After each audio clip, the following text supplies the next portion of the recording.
versus the Los Angeles Dodgers. Tonight's game is brought to you by Miller High Life. Miller made the American way since 1855. By Ford and your local Ford dealer. Have you driven a Ford lately? By Discover Card. Make the smart move to Discover Card. It costs you nothing to get and pays you a yearly cash bonus.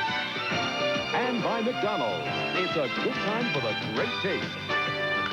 Hi, everybody. I'm Vin Scully, along with Joe Garagiola. Welcome to Los Angeles. Although maybe it should be Lauren Bacall and Humphrey Bogart starring into Have and Have Not. It's easy to figure out who the haves are and who the have-nots in this game, man. Well, the New York Mets, for instance, have 5 pitchers who have won in double figures. They have 2 pitchers who have saves in double figures. That takes care of the haves. Well, the have-nots, I think the most important list would be the disabled list, 13 players the Dodgers have had on it, and list of first basemen. They've had a lot of first basemen. Well, the Dodgers are loaded with first basemen. The other night they had 4 fellows who played first base, 3 of them in the outfield. And the other night after that, Alex Trevino, a catcher, wound up playing, you guessed it, first base. The last time he played first was in Warsaw. That's Wisconsin, not Poland. I hope. Meanwhile, Lasorda is trying to hold up, and Davy Johnson spins the computer.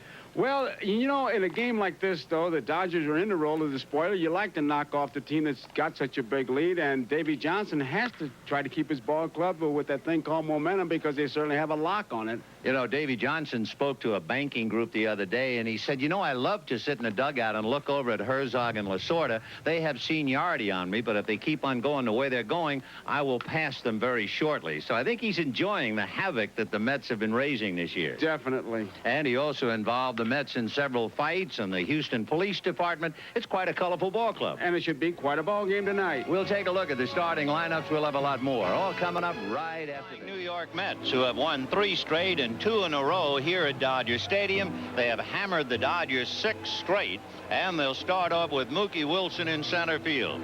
Tim Tuffle will be at second base, followed by Keith Hernandez at first. The kid, Kevin Mitchell, who plays 6 different positions this year, third base last night, and tonight he starts in left field.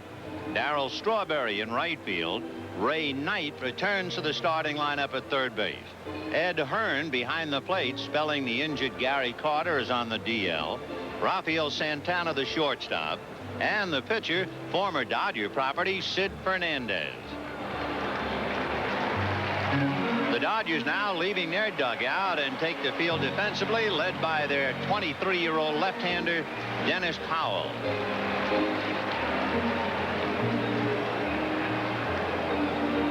Here's the defense that the Dodgers will use. And you'll see some kind of different names out there. Williams, Gonzalez, and Marshall in the outfield. And almost sounds like a spring training game when you read it like that, Vin. Madlock, Russell is at shortstop, and what a job he's done. Out in Candlestick, he played left field. Here he is at shortstop. Sachs is at second base. Cabell, one of the many first basemen, will be at first base tonight. Trevino is behind the plate, and Powell is the pitcher. That's a different kind of Dodger lineup. Oh, it is indeed. When you realize that for most of the year, the starting outfield, Guerrero, Landro, and Marshall have not played. They have also lost Mariano Duncan. So Dennis Powell, 23 just the other day, with a record of 2-4. No record against the Mets. Making his first start at home. His 4 previous starts were on the road. In 3 starts, he went a little more than 7 innings. And we'll see how he goes against Messrs. Wilson, Tuffle, and Hernandez. Powell earlier this year had surgery to remove bone chips from his left elbow. That was back on May the 2nd, and he was optioned to Albuquerque. He was recalled the middle of July. That's become a familiar term and a new term. They scoped his arm is the way they talk about it. They scoped his arm. He's got a good fastball, and if he's going to win tonight, he's going to have it. Well, his last victory was against Cincinnati. He got a big assist from Kenny Howell. He struck out a half a dozen, and we'll see how he goes against the best team in the National League, as of right now, at least in their percentages, and that, of course, would be the New York Mets. You know, listening to you give the Met lineup, and you said Wilson and Tuffle, you just say to yourself, that is some strength when you stop to think that Dykstra and Backman are on the bench. And Dykstra and Backman, just to further shore that up, Backman is hitting .334. Dykstra is hitting .306. And they rest against left-hander Dennis Powell. The Mets have really put it together. And Mookie Wilson will start it off. A switch hitter batting right-handed. He is a better hitter, at least his numbers tell you. He's a better hitter as a left-handed batter. But he's in there this way against Powell.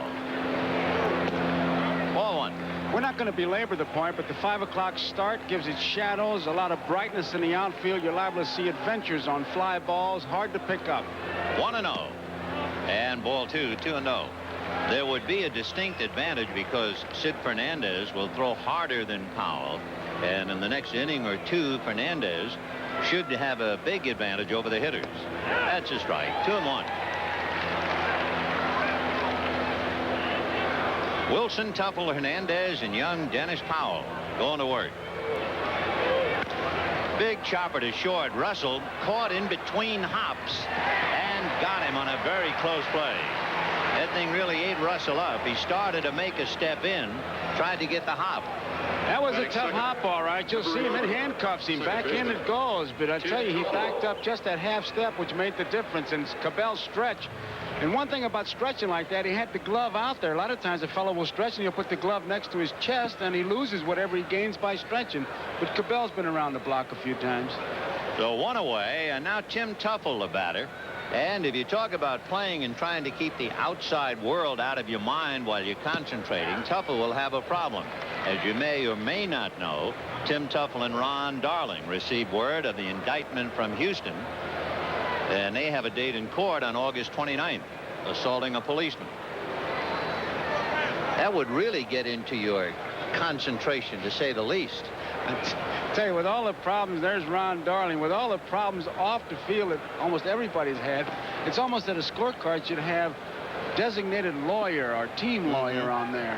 You know, two of the tougher competitors I think I've been aware of who could block out everything and just play 9 innings would be Pete Rose and Steve Garvey. Without a doubt. Yeah, unbelievable. Pete Rose, I couldn't believe what he was going through and seemed to enjoy just being in the middle of the eye of the hurricane.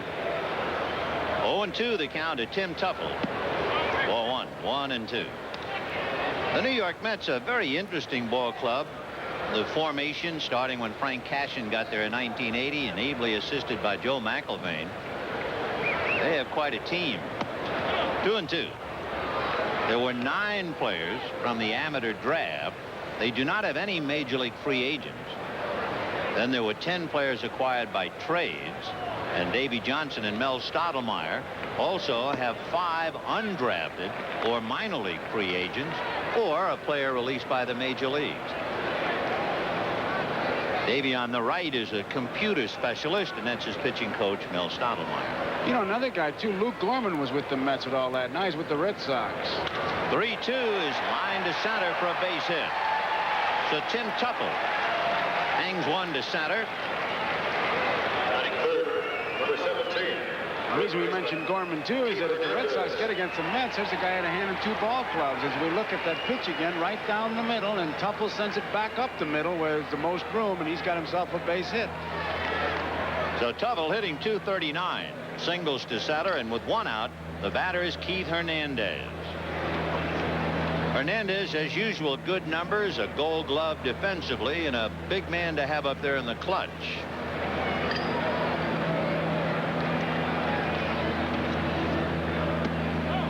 One ball and no strikes. Hernandez has hit in 15 of his last 16. And he is really wearing the Dodgers out. That's against the league. His numbers against the Dodgers are even better than that. 1 ball, no strikes. In there, 1-1.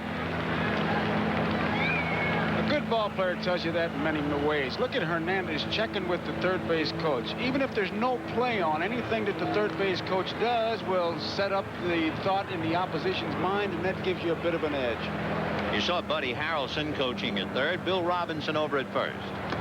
Good save by Trevino to short hop that ball out of the dirt. It was heading for the backstop. 2-1 the count. The dimensions at Dodger Stadium: 330 down the lines, 360 straight away, falling to the power alleys all the way to 395, and 400 to straightaway center. It's a manager's delight pitch. If the Mets are going to do anything, this would be a perfect pitch. 2 balls and 1 strike to start Tuffle. Tuffle holding, and there's a ground ball to the left of Sachs. He does a 360 for 1. Back to Cabell, double play. Russell couldn't get much on the throw, but he managed to get it over there. At the end of second base, and Bill Russell at shortstop, Bill Madlock at third, and Mike Marshall in right field. Enos Cabell at first, Alex Trevino behind the plate, Reggie Williams in left, Jose Gonzalez in center, and Dennis Powell on the mound. They'll be facing left-hander Sid Fernandez. Fernandez 13-4, 1-1 against the Dodgers this year, and lifetime he is 2-3. You'll notice the plate umpire Larry Pansino wearing a black band on his left sleeve. All of the umpires are doing that in the memory of a lovely man and a wonderful National League umpire and a former National League pitcher, Tom Gorman, who passed away a few days ago. A lovely column in the New York Times by Ira Burko we read. And in talking about Tom Gorman and his son, who is a minor league umpire, it was a beautiful story. Ball 2. And wound up saying that Tom Gorman would be laid out in his casket with a rosary in one hand and an indicator in the other, his umpiring cap, and in his suit. And the indicator, it was 3 and 2. 3 and 2. Both his religion, I'll tell you. What a guy. He made a lot of people happy on that banquet circuit, man. Lovely man. In there for a strike. 2-1. The count is Sachs.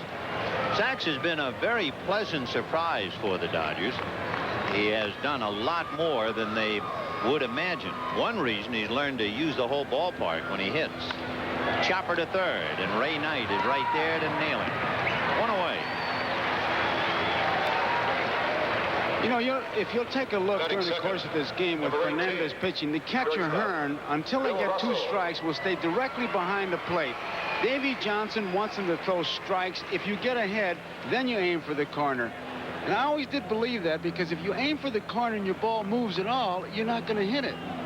And Davey calls that an unfavorable chance deviation. Oh, okay. And the first one to Russell outside. Would you say that again? Unfavorable chance deviation. If you aim for the corner and your ball moves off it, it's like a slump. You're an unfavorable chance deviation. Ball 2. That's Davey Johnson here in the ballpark. You mean that guy? That's right. In the uniform with the Mets? First time he said it, I said, Davey, I'm not a computer. I'm just a catcher. He's got it. I'm telling you, he's quite a guy to talk to. 2 balls and no strikes to Russell. 1 out in the first inning, no score. A little low hook in there for a strike, and the count 2-1. Russell, the dean of the Dodgers. He's been with him since '69.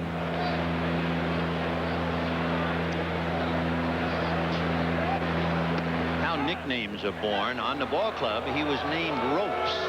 R-O-P-E-S. Lasorda's putting another name on Larry Pansino, telling him to get the ball up. Ball up. 2-2. Why Ropes? Tell you in a moment. Line drive at night. 2 down.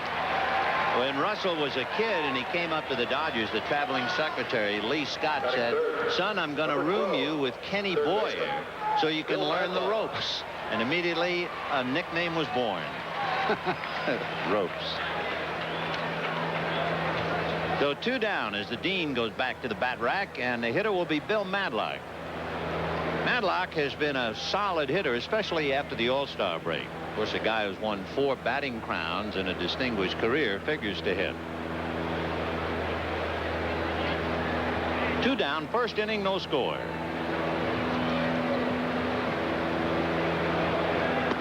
Strike. Fernandez pitched a game against the Cubs the end of July. He recorded the first 9 outs of that game by strikeouts. He had 11 strikeouts in the game, and he lost the game. So that'll give you an idea of what kind of a pitcher he is. He can be brilliantly ineffective, said Davey Johnson. Brilliantly ineffective. 0-2. And there's a base hit for Madlock.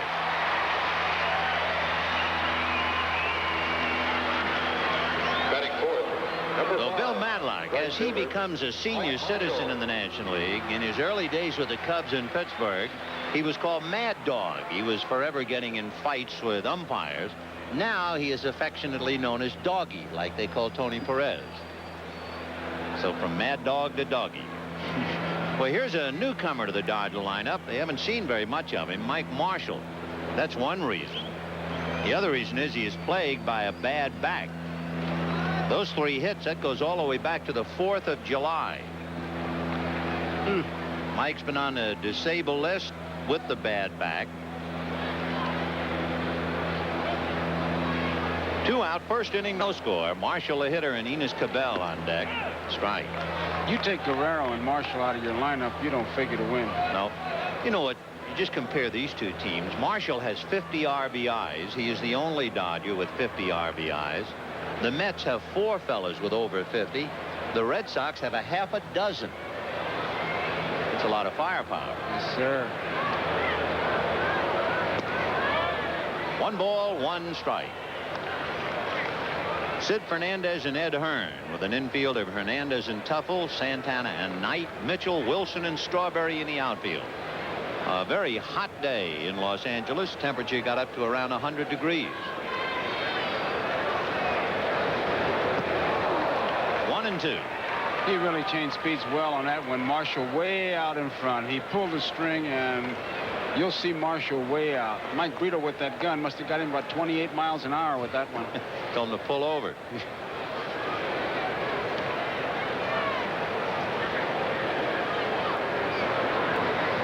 Curveball hit down to third. Knight up with it, and they'll get the 4th. So Ray Knight handles all of them. A base hit and nothing else. And at the end of an inning, no score. Magnificent 7 week, an exciting preview of L.A. Law created by Stephen Bochco of Hill Street Blues. And don't forget Our House, starring Wilford Brimley and Deirdre Hall, also premiering. Kevin Mitchell, followed by Darryl Strawberry and then Ray Knight. Mitchell is one of the great stories of the year in the National League. A kid out of San Diego from the mean streets of the border city. He was heavily involved in gangs down there, and in a sense owes his life, I guess, to baseball. And what a player. Kevin has started 6 different positions, and about 6 weeks ago he was hitting as much as 370. He's something. Those were all his positions. Sir, gives a lot of credit to his grandma. Ball 1. He hit one out into the left field seats last night. Not only has he played 6 different positions, he has batted in each of the top 8 positions in the batting order, and he's hitting cleanup tonight. And lifts a fly ball to center. Waiting there is Jose Gonzalez. I tell you, it's great to see him blow bubbles rather than chew that tobacco. And how? He's some kid. He's coming off a beanie. He was hit in the head by Jay Tibbs. Phil Collier, fine writer in San Diego, is doing a piece on Mitchell, who was beaned. And Davy Johnson was telling him about he was beaned when he was playing at Elmira, the team managed by Earl Weaver.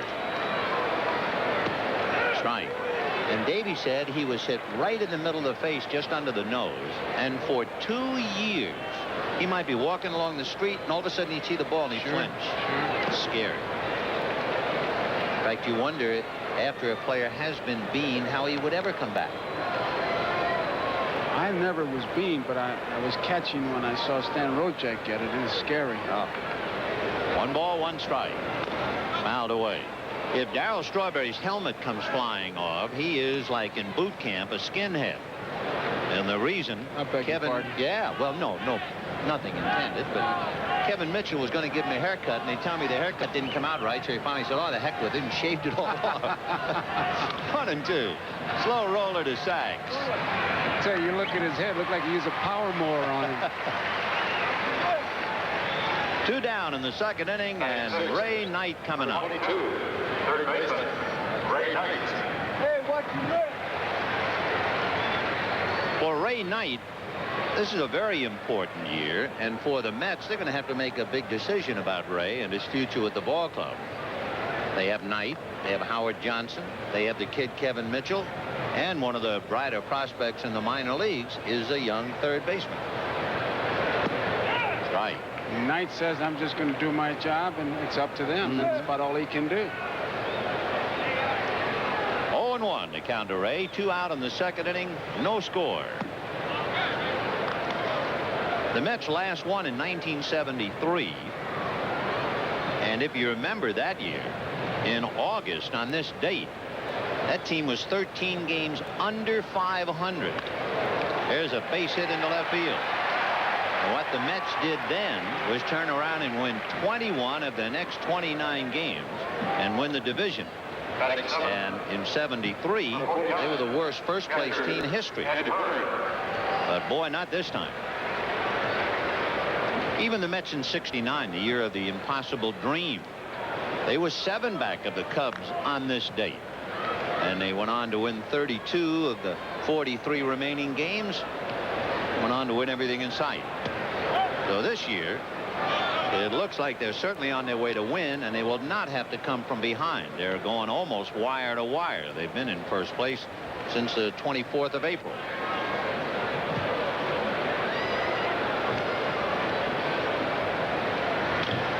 Ground foul outside of third. 1 ball, 1 strike.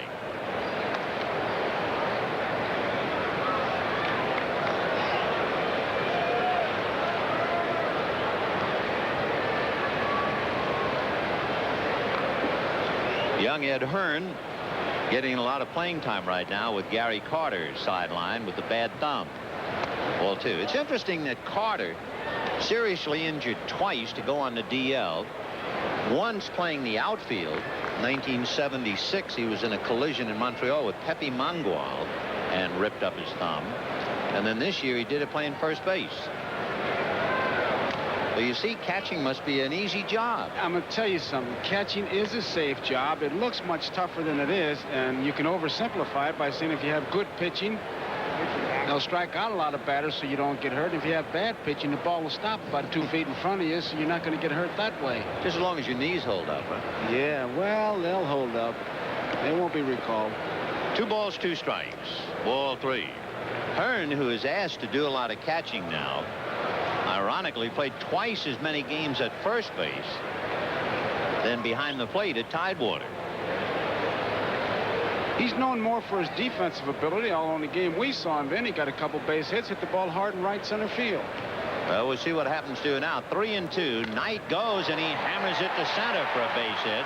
So Ray will turn and hold as Gonzalez gets it into Russell. So with 2 out, back-to-back singles by Knight and Hearn. Well, Powell certainly wasn't going to walk him. He lays a fastball right in there, and Ed Hearn just sends it right back up the middle. And they've got something going. 2 on, 2 out, and Rafael Santana coming up. Santana 2 for 4 last night. He had a couple of base hits against Fernando Valenzuela. It got him up to 200. He's one of the 8 major league shortstops who call the Dominican Republic home, and meanwhile the umpires are calling balk on Dennis Powell.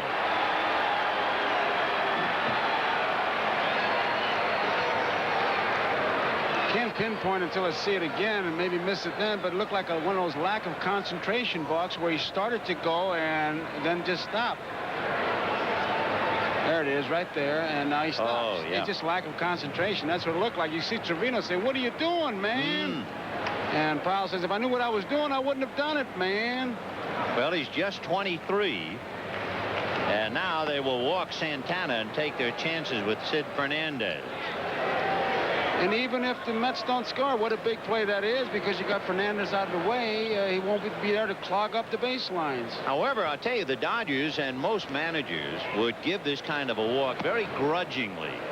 First of all, Lasorda would ideally like to have Fernandez leading off the following inning.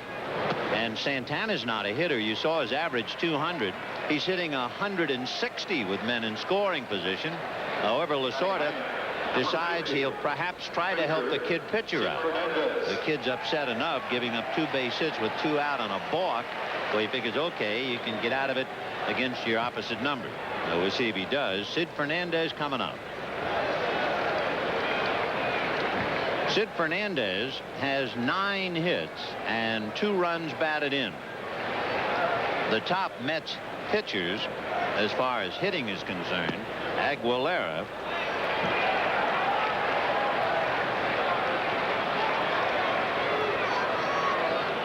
Darling has 7 hits and Fernandez 9. And Fernandez 9 would be tops on the squad. Hit up the middle. 1 run is in, 2 runs in. Gonzalez overruns the ball. Going to third and holding is Santana. So Sid Fernandez lined one right through Dennis Powell's legs.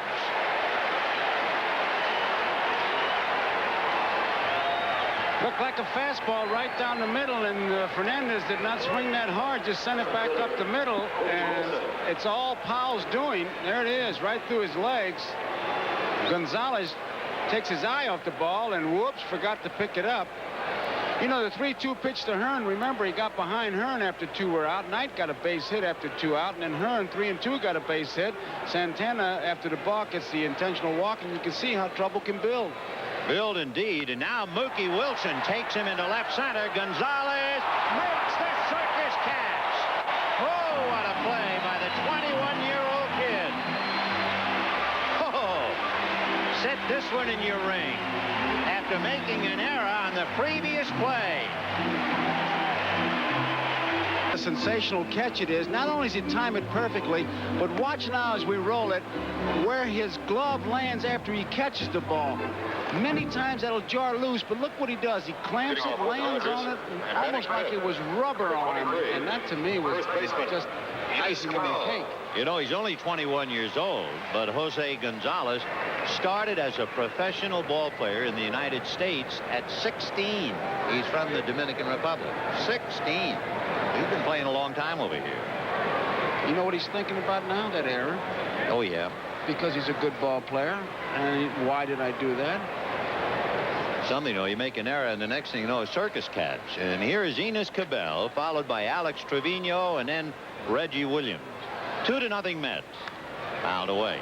Cabell was kicked out of the game the other night, arguing with Frank Pooley, who is the third base umpire tonight. And after the game, the writers went down and said to Cabell, "What did you say?" He said, "I said he's the nicest umpire in the league." And if you believe that. Yeah, there's Frank. The nicest umpire in the league. And Pooley said, "I threw him out because I'm not." Little foul out of play, and the count 0-2. You know, we all know about Fernando Valenzuela's great look towards the sky when he pitches, which can be unnerving if you're the batter. Sid Fernandez looks away right before he's ready to deliver the ball. He looks to the ground. Now, he concentrates when he gets that sign, and he's looking at the catcher for a split second. He looks away, and if you're hitting, that's not good. Right there. 1-2. Looking over at Stottlemyre, saying, "Is this the way to do it?" Boy, I tell you, as a batter, Vin, you want to say, "Over here, pal. Yeah. I'm over here, over here." Well, there's his pitching coach watching his every move. 1-2. Off speed and just missed with it. Boy, he threw a balloon up there. 2-2. Fernandez trying to win his 14th. The Mets have 5 pitchers who have won in double figures. They have 2 pitchers who have saved in double figures.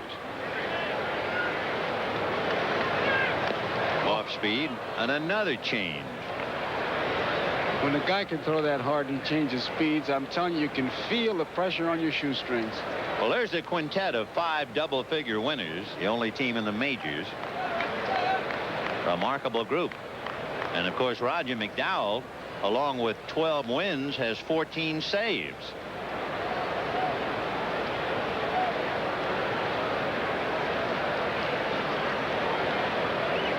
I guess of all the recent trades, the Mets have made some wonderful deals, including to get Fernandez.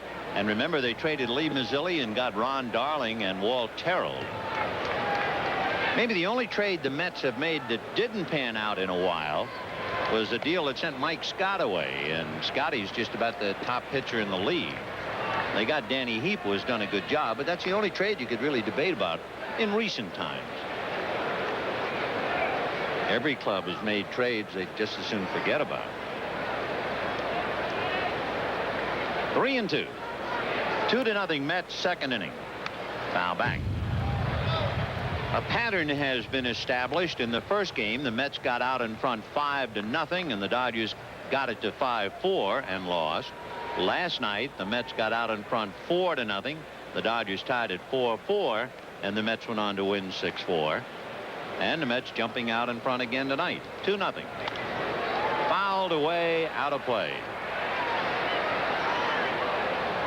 Mets have won 3 in a row. They lead the Expos by 18. Immediately you start looking back about big leads. The 75 Reds won by 20. The 83 Chicago White Sox won by 20. Little fly ball to center. Hesitating in the twilight is Wilson, but Mookie makes the play. 1 down. The biggest spread, I guess, would be the Pittsburgh Pirates way back in 1902. They won by 27.5. Well, that's how Davey looks at it. That's one reason why he brought in Roger McDowell last night. McDowell is relieved in 4 straight. Well, he said, I had a chance to get a win. I wanted it. He doesn't take anything for granted. Ball 1 to Alex Trevino. And in talking about next year already, he says things like, I know what our weaknesses are, and we're going to do something about them. Davey, of course, not only managing a ball club that's going to win a lot of games. He played second base for the 69 Baltimore club that won 109 and the 70 Baltimore club that won 108. 2-1.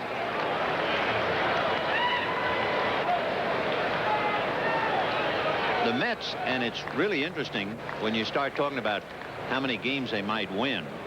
The winning percentage is always important, too. Ball 3. Can they be 100 percentage points ahead of every other team? Well, the last 2 clubs to do that, the 41 Yankees and the 43 Cardinals. Well, what we're saying is this is quite a ball club. It is, and I tell you, you have to give Davey a lot of credit for the young pitching that he's come up with. And they've really done a job. Fernandez, a good one. Little foul. That'll go upstairs just above us, and the count remains 3-2. It's 2-0 in favor of the Mets. If you joined us late with 2 out, Knight single to left, Hearns single to center, a balk put runners at second and third. They walked Santana intentionally, and Fernandez singled in 2 runs. Another foul out of play. When they talk about Fernandez, you always hear the word, well, he's matured. But the big thing Davey says that he doesn't back off on his fastball like he used to. And here's a pretty good example. He's down to 3-2. He's just coming in with that good fastball as if to say, hey, my fastball is better than your ability to hit it. 3-2. And there it is. That's the reason we made the point at the start of the game that it would figure Fernandez has more of an edge at this time of day than Dennis Powell, because Fernandez throws harder, and in the twilight time he's going to be particularly tough to hit. We have a bright sky, as you can see, plenty of sunshine. It's coming up 6 p.m. in Los Angeles, and he'll take advantage of all of that. And as a catcher, you usually say things like, boy, it's tough to see back here. Anything to psych the hitter. Anything. Here's Reggie Williams. Strike. Reggie hitting .278, and he has done very well. He's gotten over 300 against left-hand pitching.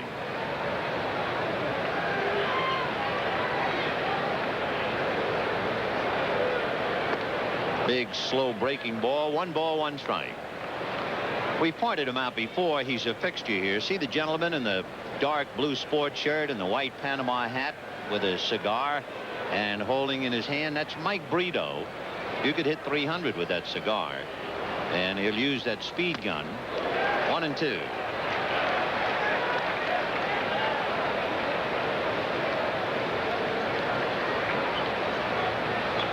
Mets 2, Dodgers nothing. The Mets have not swept a 3-game series at Dodger Stadium since 1968, and they're trying to do that tonight.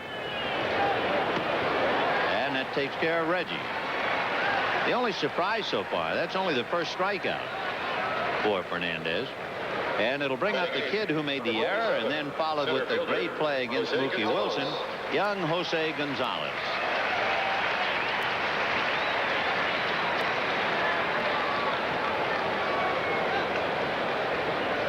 Jose, a youngster from the Dominican, and admittedly kind of a timid player when he first came up, and Lasorda insisted that he attack the ball. He said, don't worry about striking out. I want you to swing hard. Don't just try to hit the ball somewhere. Rip it. It'll be interesting to see if that bit of philosophy pays off or not. It's hard to be timid around Lasorda, I'll tell you that. And he has not done much against left-handers at all. 1-0. Ball 2. I've been watching Hearn, Vin. He just doesn't move. He's right directly behind that plate, as if to say to Fernandez, you throw it down the middle, your ball is moving, it'll catch the corner. 2-0 the count. Ball 3. Were you a quiet catcher? By that I mean, did you assume a position and pretty much stay there? Not a lot of bouncing around? Well, I tried not to bounce around, but I moved around because I think you have to remind pitchers unless they come to you and say, hey, it's distracting. 3-0. Down the pipe. 3-1. 2 down, second inning, 2-0 Mets. I believe, like Davey, though, you can't shoot for the corner and hit it if your ball is moving. And he's walking. So 2 walks with 2 out. Dennis Powell will be the batter.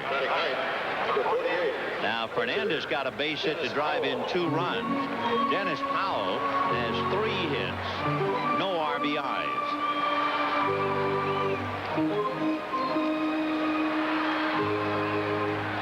One of the things that Davey talks about is how he's matured into where he doesn't show any emotion at all. Now, he is upset with himself, but you don't want to show that because if you're upset, you're going to upset your infield.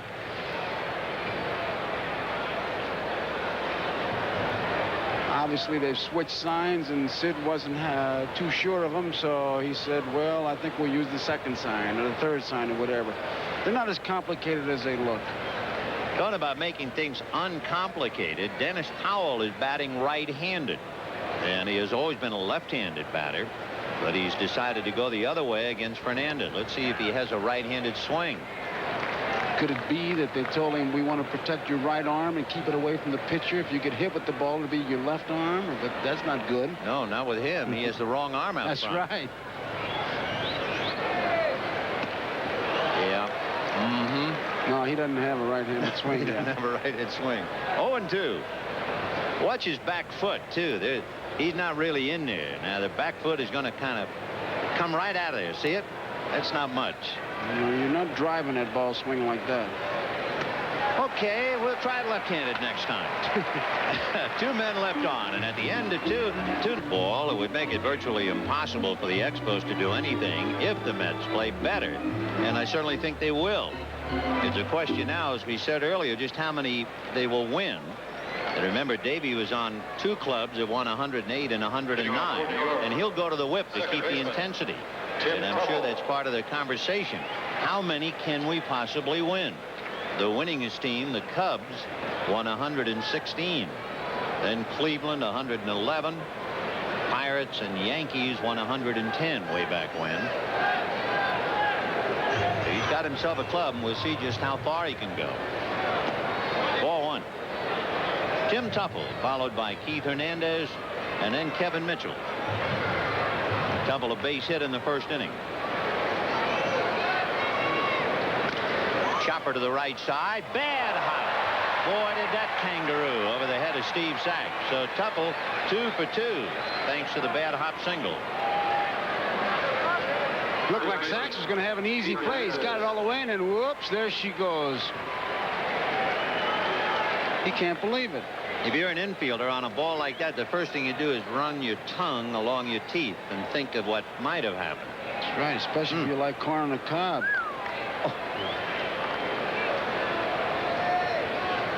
Keith Hernandez hit into a double play in the first inning, 0 for 1. The Mets are leading 2-0, top of the third inning. This was supposed to be a very tough time for the Mets. They're on a stretch where they play 6 of 7 road series. The only home series, 6 games against the Cardinals. And if you remember, they won the first game, lost 4 in a row, and then won the last game. But boy, are they breezing on this supposedly tough part of the schedule. 18-game lead. The toughest thing they got is that the team bus is late. Gary Carter down there behind Strawberry.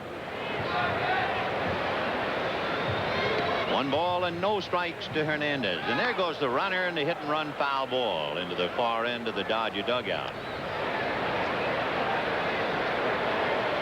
We were talking earlier about a trade that Lee Mazzilli went to Texas and the Mets got Darling and Terrell.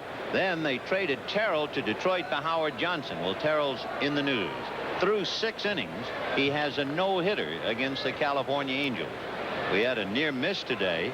Don Carmen had a perfect game broken up in the 9th inning. Philadelphia eventually won in 10 innings. Carmen's perfect game was broken up. A leadoff double by Bob Brenly on a ball that looked like it should have been caught by Milt Thompson.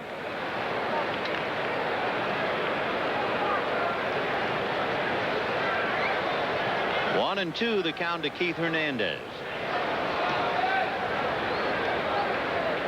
Couple going on the last pitch. Talked about the Mets losing 4 straight during that series with the Cardinals. Show you how powerful they have been all year. There's a one-hopper that's through into center. So a bad hop single followed by a shot, and the Mets have runners at first and second and nobody out. Hernandez, who does have that reputation of being a good 2-strike hitter, here's why. Ball is outside. He just sends it right back up the middle. Had he tried to pull that ball, it would have been a perfect room service double play. But he sends it back up the middle, and they've got it going now with Mitchell, Strawberry, and Knight coming up. Mitchell taking a hard look at his third base coach. But if he'd get the bunt sign now, I think he'd just faint in shock. It's 2-0 Mets looking for more. They piled up a half a dozen hits against Dennis Powell. Joe Beckwith begins to throw in the Dodger bullpen. Ball 1. There's Beckwith. When the Mets had that 4-game losing streak, it points up the fact that 11 major league teams had at least 4-game losing streaks in April. Pitch in the dirt and the runner's hole. The Chicago White Sox lost the first 4 games they played all year. The Boston Red Sox had a 4-game losing streak in July.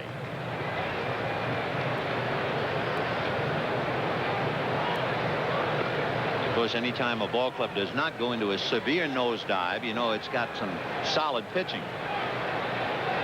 2-0 to Kevin Mitchell. Ground ball, one-handed by Matlock to Sachs for 1, to Cabell not in time. So Matlock flagging it and one-happing it and got the force play. I think both Matlock and Sachs were surprised that they had the ball. Watch Matlock on this play. That ball is well hit. He short hops it. Whoops, I got it.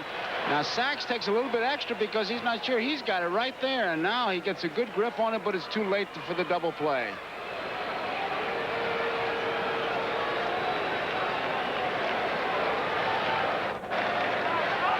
So the batter now, Darryl Strawberry, who grounded out in the 2nd inning. He's had a big series here.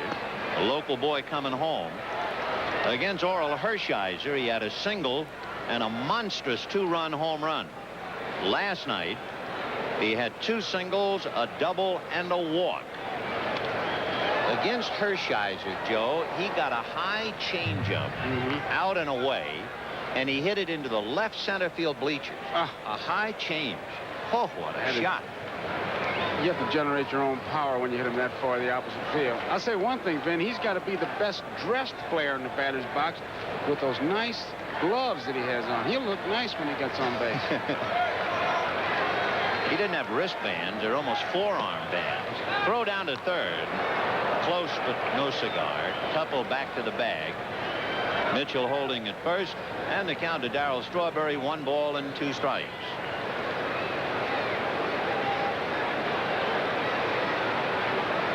2-0 New York.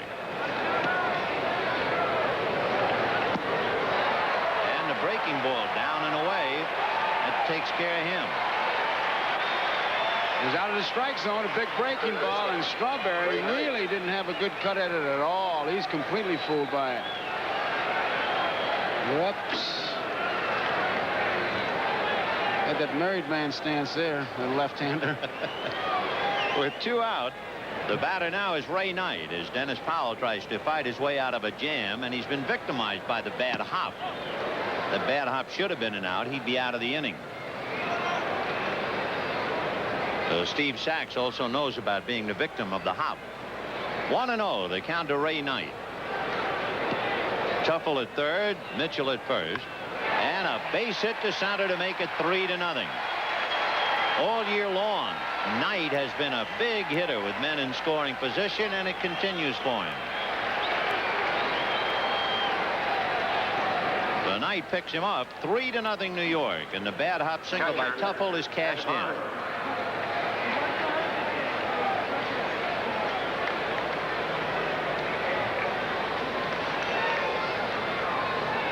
Lasorda fit to be tied, muttering to himself, and I know what he's saying. Boy, when you're going good, everything I'm bad hopping and I'm right. Oh, absolutely.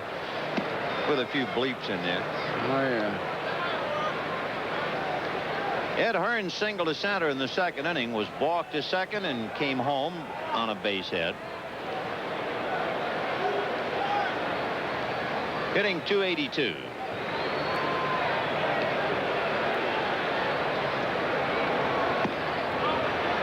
Two balls, no strikes. He got behind him the last time up, and Hearn got the base hit to center field. Madlock, I'm sure, is just going to go over and tell the youngster, hey, you got to throw some strikes. You don't want to walk this guy. The numbers tell you how tough the Mets are once they get out in front. If they get out in front, they almost are a cinch to win 8 out of 10, almost. And with that remarkable bullpen that they have, they never let a ball game get away in the late innings. There's a shot into left field for a base hit. And here comes Kevin Mitchell, cut off by Madlock over to Russell, and they've got Knight hung up, and it'll be Sachs tagging him out. So the throw going 7-5-6-4. However, the Mets add 2, and at the end of 2.5, Mets 4. Hearn gets the base hit, and the advantage of seeing this play is shows you what the cutoff man means. Williams has no chance to get Mitchell.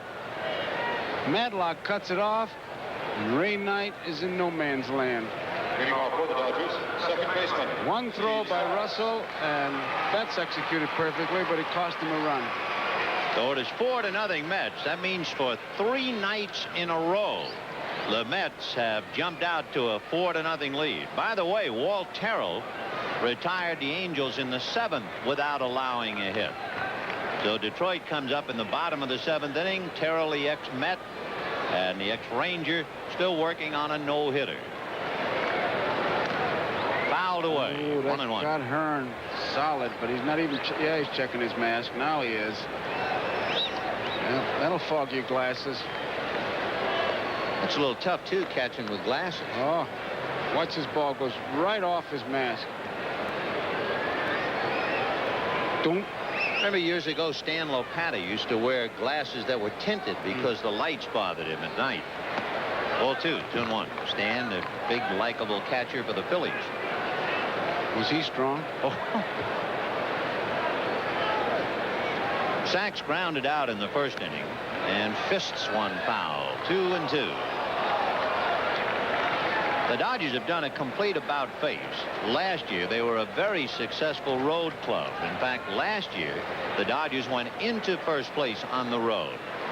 This year, Lasorda has seen his ball club get killed on the road. And now they're home, and they've lost the first 2 of the homestand. Fouled away. The Dodgers had a closed-door clubhouse meeting, and no way you can find out what they were talking about, but I'm sure Tommy gave one of his great sermons on the mound. Well, there were 2 notes in the papers now that shows some rumbling going on, a ball club that's unhappy with itself. Down goes Steve Sachs. Take a look at this breaking ball from Sid Fernandez. Not only a breaking ball, but he changes speeds, and all that Sachs can do is watch it go by and genuflect in total reverence. He can't do anything. Hello.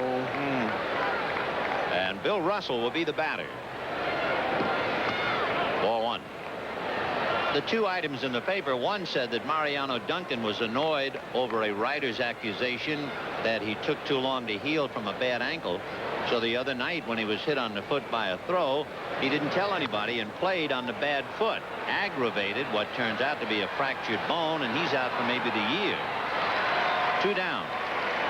And then the other note that surfaced, Bill Matlock. Bill Russell and Mike Marshall evidently having some words about Marshall not playing. It's just a sign of, they talk about the winter of your discontent. This is the summer of the discontent here.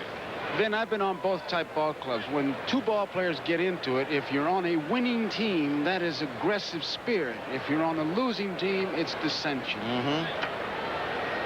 Here's Bill Matlock, who singled in the first inning. Fouled away.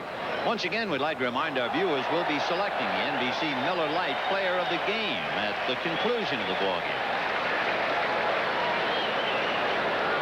0-1, the count to Bill Matlock. The Mets are leading 4-0.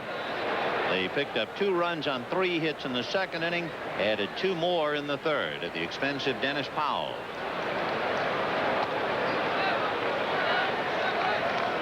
Sid Fernandez 1-1 against the Dodgers. A couple of years ago, he beat the Dodgers here 3-2 off speed. This year, he lost to the Dodgers in Los Angeles, and he defeated them 5-2 in New York.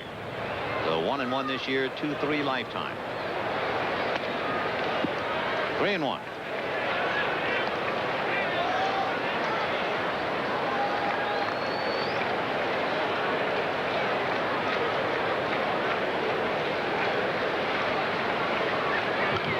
Fouled away. In the first game, the Mets had 7 hits, including 2 home runs in the first 5 innings.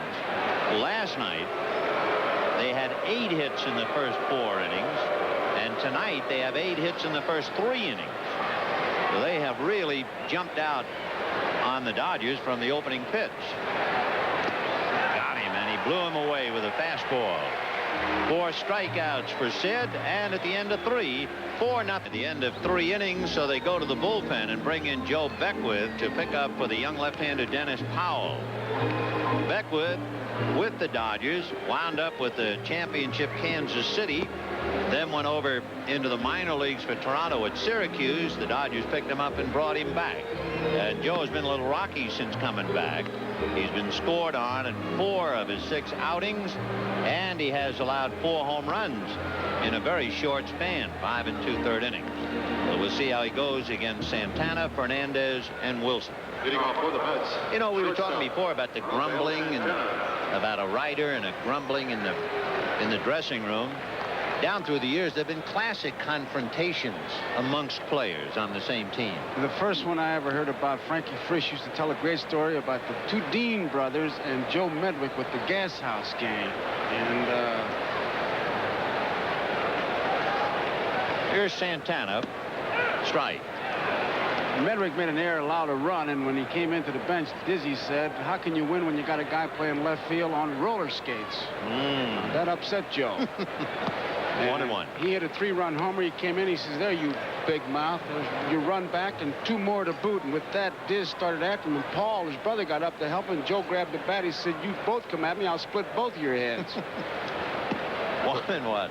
But that was the Gas House gang. Frankie said, I got my most valuable player outfielder and my 2-star pitchers, and they want to split heads. But they won the pennant. 2-1. The count to Santana. Ball 3. I always loved the story about Tommy Lasorda pitching in the minor leagues. I think it might have been in winter ball in Cuba, somewhere in Latin America. His teammate was George Freese playing the outfield. There's a shot down the left field line, foul. And Gene Freese, George's brother, was on the other team. And Lasorda got annoyed. It was one of those knockdown situations. So Lasorda, who can barely watch tonight, knocked Gene Freese down.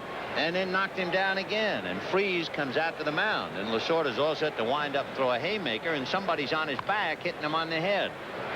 Saxey will take care of Santana. And it turned out it was his own center fielder, George, who was coming in to defend his brother's honor. I mean, you can really get in a mess when you get between brothers. Did you ever get into a fight? Oh, yeah. I mean, with anybody on your own team? And not on my own team, no. I saw Terry Moore try to hang a pitcher on the hook one day with the Cardinals. I was just a rookie in '46. Hang him on a hook? We had those hangers in the dugout. He grabbed the pitcher and tried to put a hole in his shirt and hang him up there. But Terry Moore was one of the strongest guys I was ever around. I used to call him Sir. Sid Fernandez got a base hit in the second inning to drive in 2 runs. The Mets are leading 4-0. We're in the 4th inning with 1 out. Beckwith trying to restore a little order. Big chopper to Cabell, and it gets by him, and Fernandez safely aboard. It'll be the 2nd Dodger error. He had so much time, and yet he played the short hop, and he's really surrounded that ball. I mean, that ball attacked him, and it wasn't hit that hard. Now watch, he tries to get the short hop. Oop. Hit him on both knees, and Fernandez really is not a fast runner. He had plenty of time. So an error at first base by Enos Cabell, and the batter will be Mookie Wilson, who grounded to short and then was robbed on the defensive play of the night, a diving catch by Jose Gonzalez in the 2nd inning. So Mookie 0 for 2. Fouled away. Mookie was originally drafted by the Dodgers back in 1976, but he didn't sign. You have to like this fella for his attitude plus his ability. When he talks about Dykstra, he said Dykstra brings a dimension I can't. 1-1. Mookie, of course, started off the year in spring training struck in the eye. The Mets were practicing a rundown play, and that put him on the shelf for a long time, but he's come back to do well. And dig those shoes. Fouled away. There's Lenny Dykstra, a hard-nosed kid. They call him Nails. The 2 of them. Look at Yeah, Wally Backman and both left over from a dead-end movie. Backman and Dykstra. 2 little guys. One's 5'9", the other 5'10". They each weigh 160 pounds, and have they ever done more than carry their own weight? Mookie fouls it away. Still 1-2. Mookie might have the sharpest shoes in town. He spends a little money down there on the leather. I think they're patent leather. Look great. Got the game's rained out. He can always go dancing. 2-2. Yeah, see that? Look at that shine.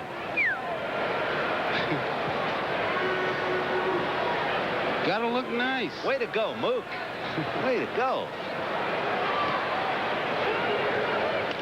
And he promptly bangs it into left field for a base hit. Fernandez to second and holding there. So the Mets got a bad hop single in the 3rd inning for the overture and went on to score 2. Now with 1 out and error, and Wilson follows with a single, and Tim Tuffle is the batter. Tuffle singled to center in the 1st, and then got the bad hop single in the 3rd.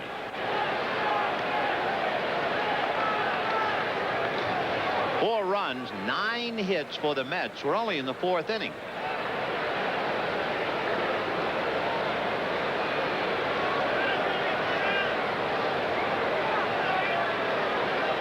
And Lasorda and Perinoski look like they're in for a long night. Again.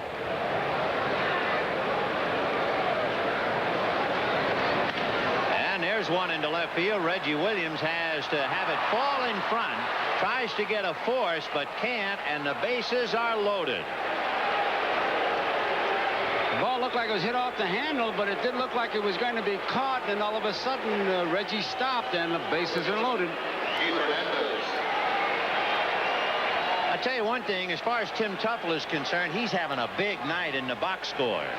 Certainly is that. He's 3 for 3. One is a bad hop single and a fly ball single.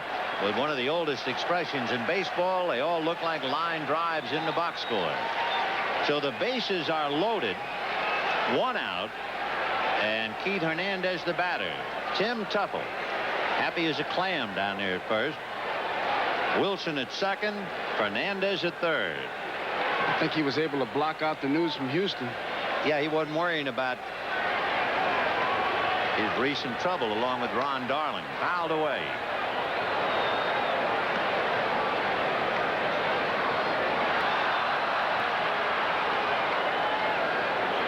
And remember, he's been wearing the Dodgers out. He's hitting over .420 against them. See him remind himself to be sure to turn that shoulder in.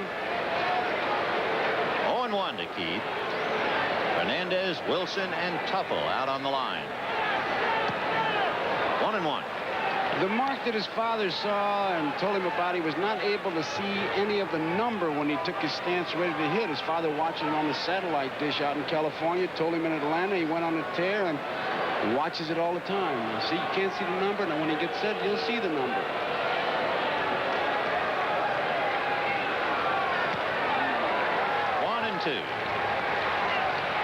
So Jay Beckwith up to his hips in trouble. Keith Hernandez trying to hammer him, and it's already 4-0 in favor of the Mets. Mets trying to win 7 straight from the Dodgers, 7 out of 9, and sweep a 3-game series here for the first time since 1968. 1-2 the count to Keith Hernandez.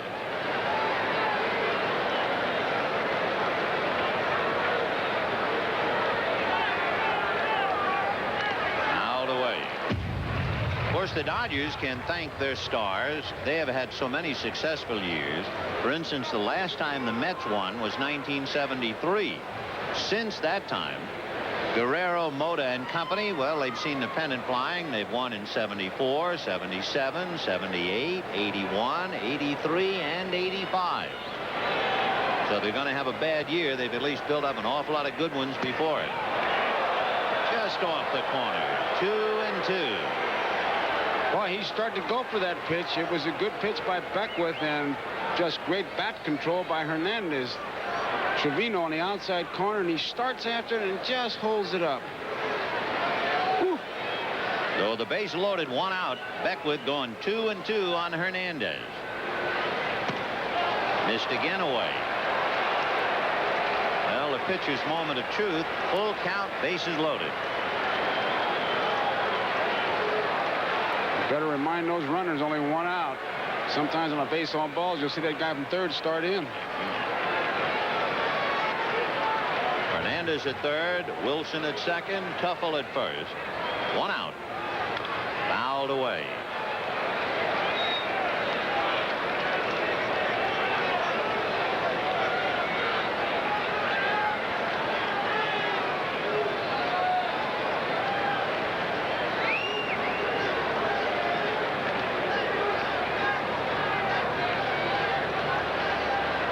Beckwith battling Hernandez with the bases loaded, 1 out, 3 balls, 2 strikes.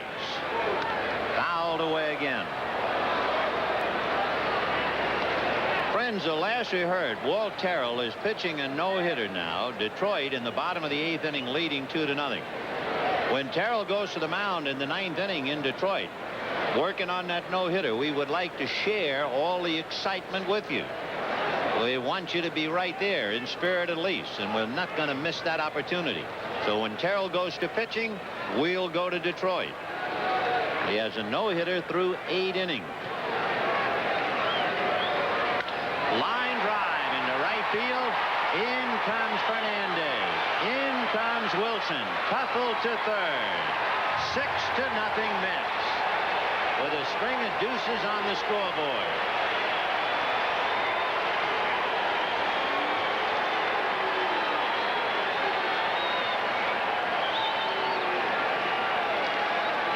The Wolves are howling a little bit at Dodger Stadium. In fact, Lasorda summed it all up last night when he said it sounded like we were on the road. So Tommy right now down 6-0. And Joe Beckwith being lathered with a 1-out error and then 3 consecutive hits. So the Mets with 2 in the second, 2 in the third, 2 in the fourth, and Alejandro Pena begins to loosen up in the pen. Ball 1 to Kevin Mitchell. We were talking before about the Mets and how great they are when they get out in front. They've only lost 4 games this year when they've led after 6 innings. Roller up along third. Matlock has to go to Trevino for the tag, and that's it. The runners at first and second with 2 out. So Mitchell aboard on the fielder's choice. Hernandez to second, and Tuff will cut down 5-2. And the batter will be Darryl Strawberry. Show you another glaring difference between the two teams. You know how many games the Mets have lost when they're leading going into the 9th inning? 1. You know how many games the Dodgers have lost leading going into the 9th? 10. Big difference, huh? Well, about the difference in the standings. Tell you a lot. Well, here's Darryl Strawberry, grounded out and struck out. 4-1. Every time Darryl comes here, you know he leads the league in a pass list, family and friends, and he's making the most of it. First year he'd come here and he just get himself into a slump trying too hard. Now as he gets a little older and more mature, he doesn't press in front of the home folks. Fouled away. I remember one of the reasons that they gave for his slump in Dodger Stadium is that he would put on such an exhibition in batting practice, hitting home run after home run, and everybody oohing and ahhing, and it would just develop bad habits that he wouldn't get out of until he left here. But now he's a little bit older and been around a while. He doesn't do that. You know, the kid at first base, Kevin Mitchell, who just hit into that fielder's choice, he had a similar situation occur in Wrigley Field, Chicago. 1-2. Kevin Mitchell was playing in Wrigley Field, and he was going very well. And his father came to see him play. His dad had never seen him play in the big leagues. And he said, I was going to hit a home run for my father. See you later, boy. He went 0 for Chicago. 0 for Chicago. Hey, that was new. He's got a muscle band on his left arm. 2-2. By the way, for the drama in the 9th inning in Detroit, the Angel hitters are Gary Pettis, Jack Howell, and Wally Joyner. Did you ever see that before on his muscle? No. Of course, he's got muscles where most of us don't have places. Yeah. 2-2. Ball 3. Well, did you read about the soul singer who said that when he sang, he got so worked up, he sweated through the soles of his shoes? James Brown. There you go, baby. Sure. Well, maybe he sweats through his arm. Sure. James Brown, he feels it. Downtown Brown. 3-2, so the runners are gone. Hernandez and Mitchell, and so Strawberry going to get his glove. However, the Mets get 2 more, and at the end of 3.5, 6-0 New York. Fingers of a virtuoso artist in the art of throwing a baseball. Who is it? There it is. Fernando Valenzuela. You know, when what he's doing, I'm sure, is just keeping the feel of it. When I broke in with the Cardinals and Mr. Rickey was there, he made all the young catchers at that time walk around with the ball so that wherever you would grab the ball, you grabbed it across seams. You went to the movie, you better have a baseball in your hand to make sure you could grab it across the seam so when you threw it, it wouldn't sail. That was one of his. That may be what he's doing. Mike Marshall, Enos Cabell, and Alex Trevino. It is 6-0 Mets. Fouled away. Don't forget, the Tigers are still hitting in the bottom of the 8th. And when we go to the top of the 9th in Detroit, the Angels will have Gary Pettis, Jack Howell, and Wally Joyner, and Walt Terrell, a former Met, trying for a no-hitter, and we will go to Tiger Stadium. That's pretty much of a blowout now as Alan Trammell homered. Detroit is now leading 3-0 in the 8th, so the big story will be Walt Terrell's performance in the 9th. Our game, 6-0 Mets. We're in the 4th. 0-2. Fouled away. Remember Ernie Bonham, who pitched for the Yankees? Now, Ernie Bonham had an idea, and I don't know of any other pitcher who did. But you'll see hitters in the old days, they would swing 3 bats to make the game bat seem lighter. Now you have the metal donut that you put on the bat. Bonham carried a weighted ball so that the baseball felt even lighter than 5 1/4 ounces. Ball 1. Did you know anybody else who do that? I never heard of anybody else, but there was Bonham walking around with that weighted ball. Pittsburgh club, when I was there, still had the weighted ball around there. I don't know if he did it with the Yankees or with Pittsburgh. 1-2. And down goes Marshall. 5 strikeouts for Sid Fernandez. First baseman. And let's face it, this is a killer of a night for the Dodgers. They are playing poorly. They've committed 2 errors. They're losing 6-0, and a former Dodger kid is sticking it to them. He's allowed 1 hit and struck out 5. In the short, it's almost too much to bear. Enos Cabell flied to center in the 2nd inning.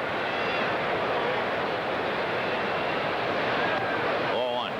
Cabell, for the last 3 years, has hit around .320 against left-handers, and he's improved on that this year. Like most Americans, I've been reading about this new tax bill, and Mike Brito's gun makes about as much sense right now as that tax law. Yeah, that's right. He's standing there. Well, it gives him something to do, right? That's about all. Hey, Mike, light up and aim the gun. What do you do with those numbers now, Mike? 1-1. He's doing what Lasorda's doing, smoking. A lot of times he'll record it, and then he'll look up Al Campanis and flash him the speeds. 1-1. Ball 2. Fernandez throwing a lot of breaking balls, a lot of off-speed pitches. So the gun hasn't been used too much.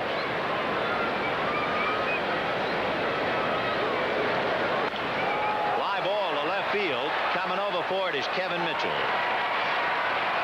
2 down in the 4th inning. The batter will be Alex Trevino, walk in the 2nd inning.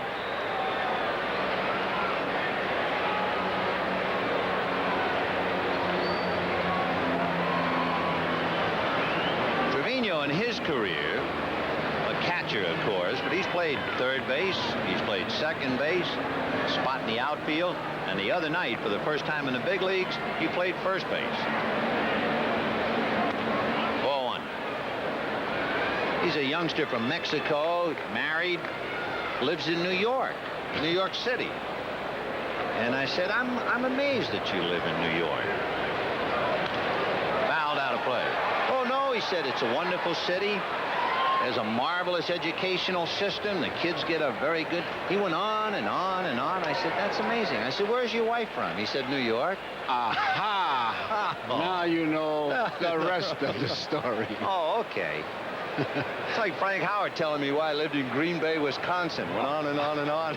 Said, yeah, my wife is from Green Bay. Always makes a difference, doesn't it?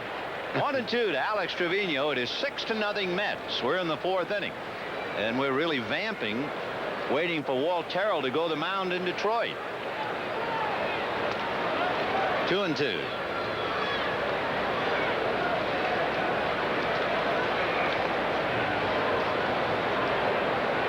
2 balls, 2 strikes, 2 outs. Deuce is wild here in the 4th. Off speed, got him looking. Oh, what a great pitch. Half a dozen strikeouts for Sid Fernandez for the big slow rainbow. And it remains Mets 6, Dodgers nothing through 4. The only Dodger hit, a single to left field by Bill Matlock in the 1st inning. The other balls, Bill Russell hit one right on the button and lined out to 3rd. And the rest of Lasorda's crew, they have tiptoed very quietly through 4 innings. 6 runs, 11 hits for the Mets, trying to sweep the series, and the Dodgers just 1 hit. And Ed Hearn, the catcher, is not just relying on fastballs because they got the 6-run lead and making sure that when he throws strikes, he's changing speeds and doing everything else. If you wonder what Lasorda was looking at, Diamond Vision here had a bunch of fights on there, and he was being entertained by that. It was interesting, too. What a frustrating night. The Dodgers are on national television, right? An ex-Dodger is really sticking it to them. And now the Angels are going to intrude upon the Dodger-Mets telecast. We'll go to Detroit and hear... Well, our thanks to Larry Osterman and Jim Northrup. And the action you saw, courtesy of Pro-Am Sports Systems and the Detroit Tigers. We'll be back with our game after these messages from your local station. Mets 6, Dodgers nothing. The Mets leading the Dodgers 6-0, top of the 5th inning with 1 out. The out was a fly ball by Ray Knight to center field. Meanwhile, just to conclude the story in Detroit, a 2-out double by Wally Joyner, spoiling the no-hitter of Walt Terrell. Reggie Jackson flied out. The game is history. The Tigers beat the Angels 3-0. So on this day today, 2 pitchers come so near and yet so far. Ground ball to 3rd. Matlock at the bag. gets it. Don Carmen had a perfect game up at Candlestick into the ninth inning when Bob Brentley doubled. And Walt Terrell had a no-hitter with 2 out in the ninth, and Wally Joyner doubled. Did you ever catch a no-hitter? Only in spring training. In fact, I didn't see a no-hitter in regular season until I was doing Game of the Week in Cleveland. Bosman did it on the Friday night. Did you ever play in a no-hitter? No. Just wondering. I helped a lot of my guests. yeah, he made a vital contribution. 2 down, and here's Rafael Santana. He pops one up. Sachs going out to get it, but Gonzalez is a much easier play. So they're retired in order are the Mets for really the first time tonight, and at the end of 4 1/2, 6-0 New York. 6-0 Mets. The Dodgers have Williams, Gonzalez, and Powell. Let's check the scores quickly. Atlanta beat the Cubs 8-3. Philadelphia in that near perfecto, defeating the Giants 1-0. The Yankees beat Seattle. Dave Winfield at the 300th home run of his career. A couple more. Cincinnati defeated the Cardinals 3-1. Buddy Bell at a 2-run home run. 15th. He is blazing hot. 0-1 to count. Off speed, 1 ball, 1 strike. Pittsburgh defeated Houston 4-1. Well, the Astros finally lose one. Milwaukee over Cleveland 6-1. Ernest Riles a 2-run home run. And Rob Deere hit a 3-run home run. Deere has 28 home runs. Toronto leading the White Sox 2-0 in the 8th. Mosby hit his 17th. Oakland, Baltimore, rain. Red Sox got 3 in the first inning at Minnesota. So at the end of 3 1/2 innings, Boston 3 and Minnesota 0. Texas trying to capitalize on the fact the Angels were blanked in Detroit. Texas leading 4-1 in the 4th inning. 6-0 in favor of the New York Mets. And Sid Fernandez, no drama. He's pitching a 1-hitter. He gave up the hit with 2 out in the first inning. Fouled away. He has struck out a half a dozen. His strikeout pitch has been that slow curveball, that rainbow curveball you talk about, Vin. He's been coughing and huffing and puffing out there, but sailing along. Well, that 6-run lead is kind of like a miracle cure. And 100-degree weather. Here's the 1-2 pitch. Curveball, a little flat curve. You could really watch it break. And Reggie singles to left, opening up matters in the 5th inning. I was thinking in watching the near no-hitter, the average baseball fan today appears to be so much more mature. There's no more jinx, no more, you're afraid if you say the guy's pitching a no-hitter, the whole world comes to an end. In the old days, they tell me it would be very quiet in the dugout, but no more. They make fun and kid about it. You know, we saw Hank Bauer in Kansas City. He was talking about the Larson perfect game. And it just bears out what you just said. He said Mickey Mantle was sitting next to Larson in the 7th inning. Ball 1. And Bauer said, Larson turned to Mantle. He said, wouldn't it be something if I pitched a perfect game? Mantle said, I'm getting up. I'm leaving. I'm leaving. And he left. Now, there's the guy pitching it. But I'll tell you something. Pitchers know they're doing it because the other team provides that service. Oh, I bet. 1-1. The count to Jose Gonzalez. Reggie Williams at first. Nobody out in the 5th inning. The Mets leading the Dodgers 6-0.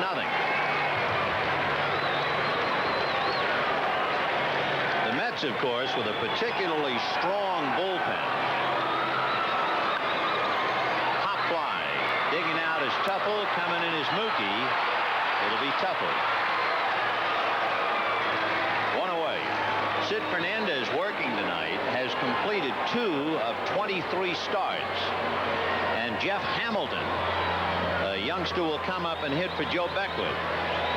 Hamilton was called up to play third base, and has happened a couple of times this year. The Dodgers have had to use people out of position.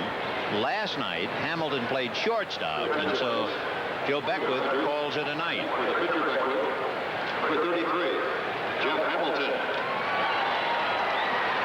Beckwith talking to Ron Perinoski about action on the ball. 6 runs, 11 hits for the Mets. 2 runs charged against Beckwith. And now Jeff Hamilton coming up to hit. Hamilton, a typical rookie. He's up there slashing and hacking. He's had 85 plate appearances. He's only walked twice, and one of those they took the bat out of his hands and walked him intentionally. But he's up there to swing. And one thing about him, the first time he played at all in Houston, Yogi Berra wanted to know about him. Yogi said, I like the way this guy swings the bat. That's enough for me. Yeah. Breaking ball, ball 1. Great praise from Yogi would be if you ask him about a pitcher, he'll say he can pitch. That means watch him. Hamilton had his first major league home run in Cincinnati, and he had it rained out. It was interesting because the first home run he ever hit in professional ball, he had rained out. I think that's a bad rule. Always have felt that way. Yeah, he earned it. Why should he lose it to the weather? That's right. Ball 2. Make a whole list of bad rules. I think not signing your scorecard and losing a tournament is a bad rule. It's like got to do with your ability to play. 2 balls and no strikes to Jeff Hamilton. Little fly ball to shallow right. Strawberry coming in a hurry. Base hit. Well, for Jeff Hamilton, a modest thing and thine own, but it's also a base hit. Keith Hernandez. Sticking a needle in him. Yeah, a little bit. Well, it's not fishing. You don't throw the little things back.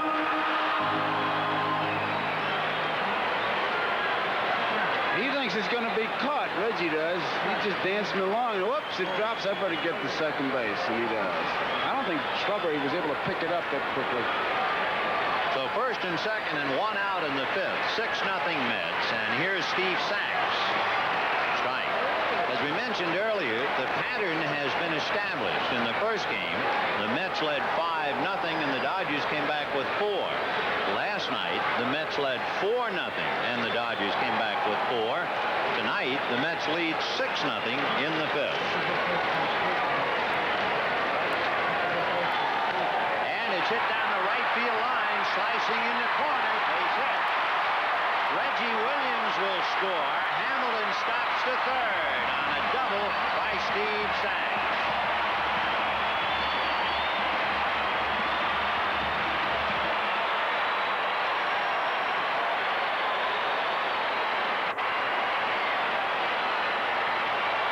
Well, this crowd coming to see the Dodgers do something, and they've been sitting on their hands until now. So Fernandez surrenders a run. Dodgers at second and third.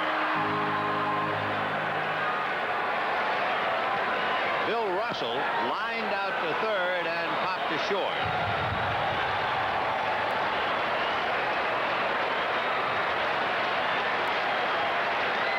Ball 1.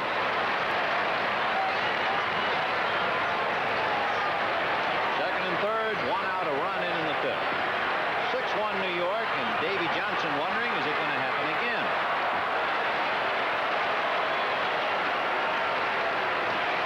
Ball 2.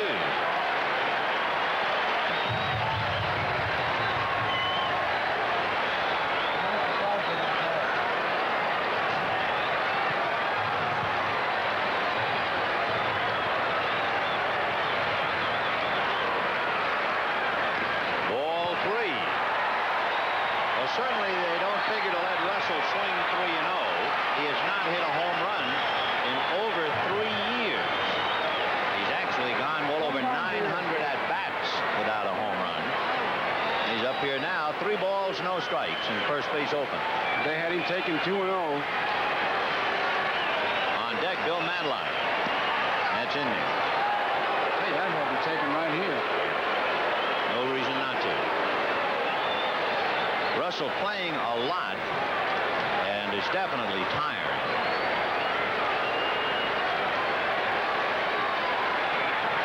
Ball 4.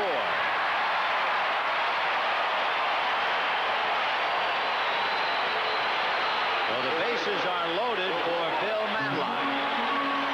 And Mel Stottlemyre to have beleaguered Sid Fernandez.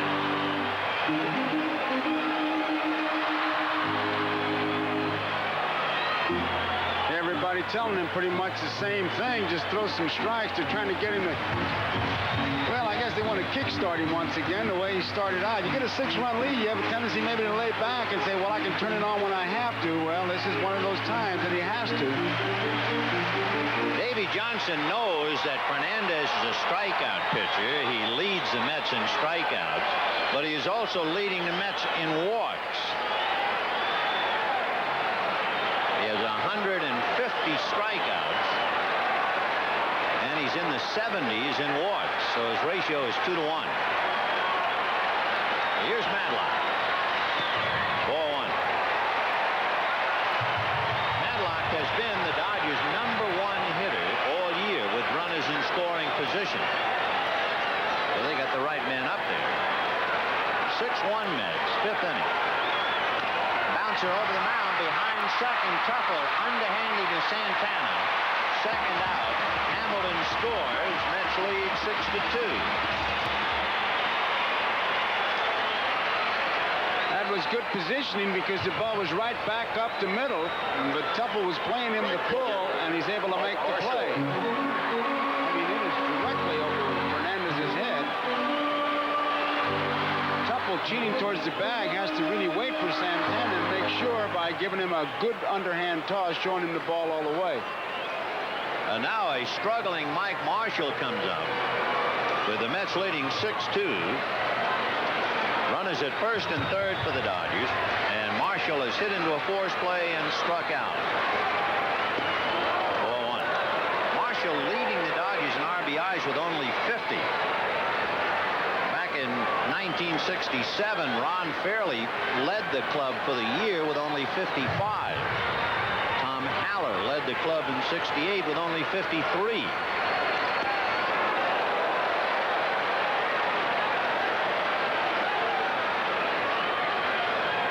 He's the one guy in that Dodger lineup that can bring you into a ball game with one swing. Marshall with 18 home runs, but it's been a long time.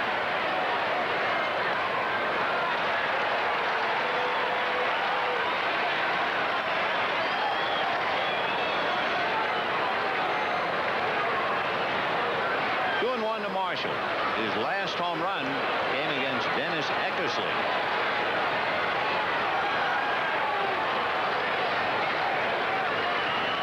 Check swing, foul. 2-2. Steve Sachs at third. Bill Madlock at first. 2 out, 2 in. Well, you got all the deuces you want. You could break Vegas now. The Mets have scored 2 in 3 innings. The Dodgers have scored 2 in the 5th. And look at those. 2 balls, 2 strikes, 2 out.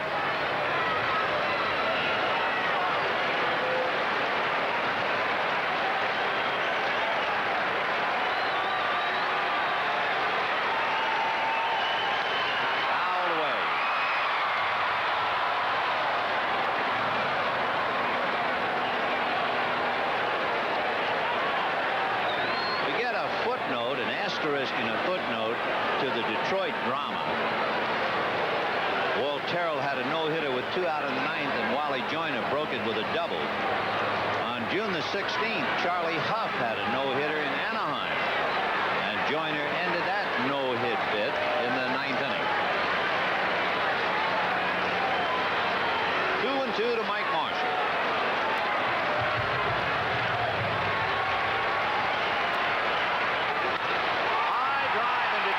Center. Back goes Mookie Wilson. He has hit one.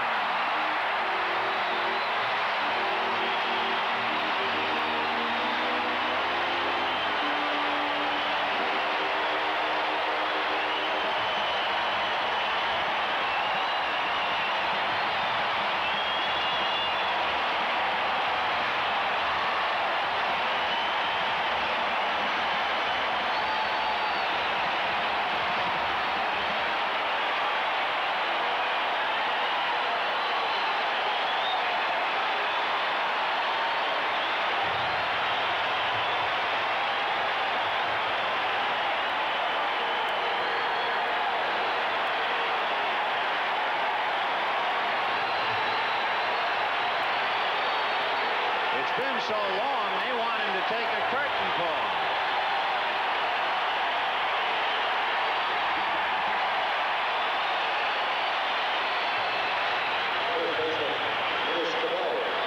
Well, it is a disquieting thought, I'm sure, for Davy Johnson. They're not worrying about the outcome as much as a nagging doubt must start about the starting pitching. Cabell fouls it away. Bob Ojeda led 4-0 in the first game, and he barely got out of it. Ron Darling led 4-0, and he saw the Dodgers time. Tonight, Sid Fernandez leads 6-0, and he's hanging on now, 6-5. And he let the only guy that could possibly burn him. 0-1. Slow curve on the corner. Strike 2. So we have a ball game now. 6-5 Mets. Johnson has to think about it. 1-2.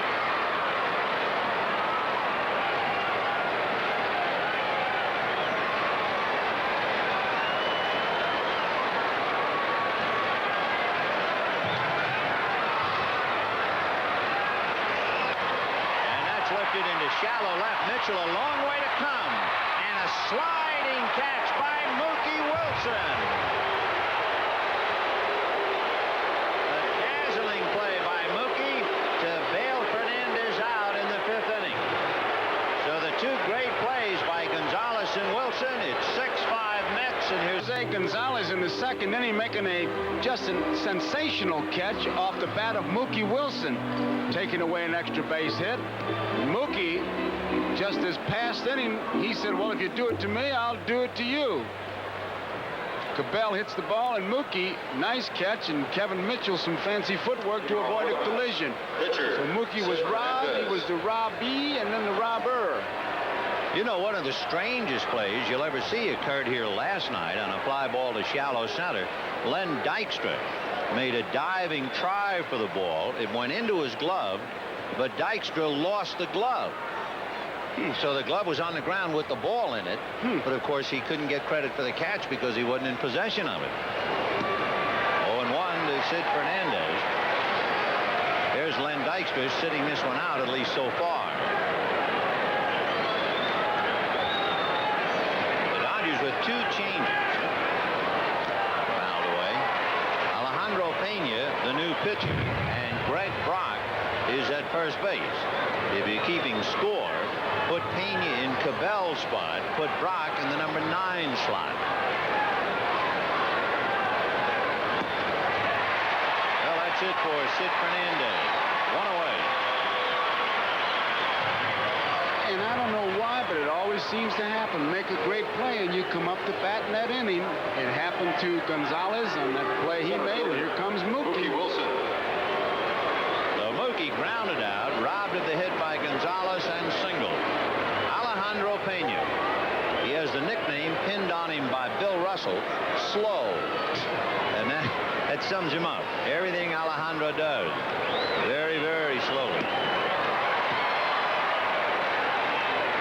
except throw the ball. Oh, yeah. He doesn't march to a different drummer because the drummer's too fast for him. He'd be out of step with a drummer. 0-2. Next 6 runs, 11 hits. Dodgers 5 runs, 5 hits, and 2 errors. He just threw this ball right by Mook. He doesn't believe it, but it's true. 1-2.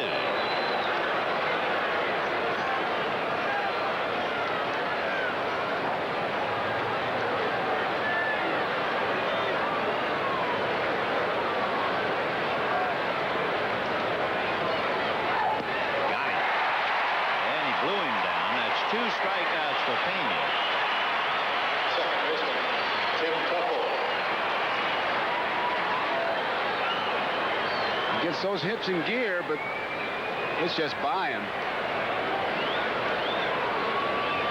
So 2 down, and Tim Tuffle coming up. Tuffle has singled 3 times. Pena trying to get him for the first time and retire the Mets in order for only the second time.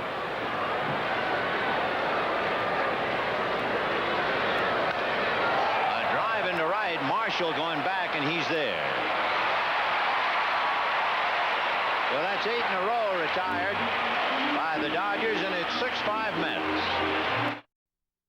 6-5 Mets, bottom of the 6th inning. Alex Trevino, Reggie Williams, and Jose Gonzalez.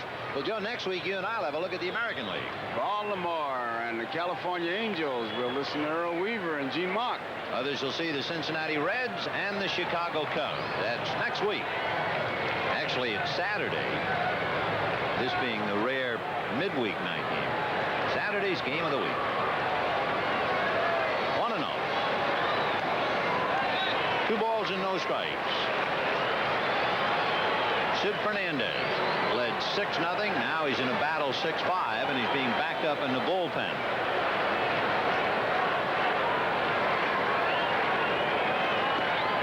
Right. When the Dodgers scored 5 runs in the 5th inning, that equaled a high against the Mets. The Reds way back in May had 5 runs in an inning.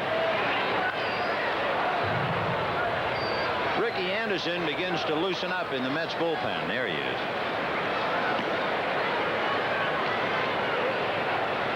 And there's Mike Marshall, who got the Dodgers back in the game with the 3-run home run in the 5th inning.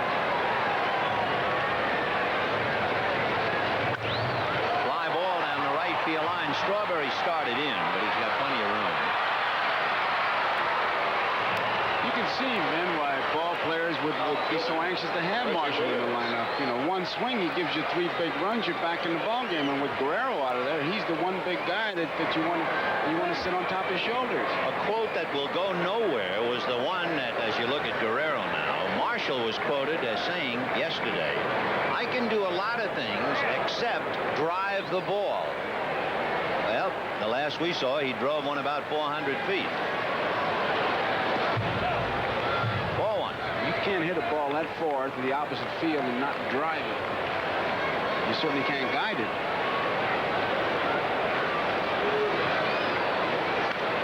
Foul ball off first base, and that will be out of play. Marshall, of course, coming back a couple of years ago from a beating by Jeff Reardon, who throws very, very hard. He's been able to lick that. This year, he's had a lot of problems with the back.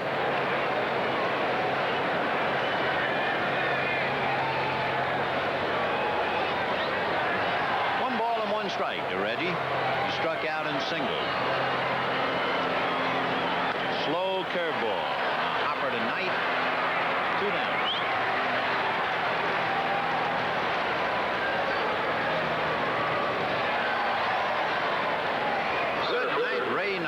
Playing third, and the Mets leading 6-5.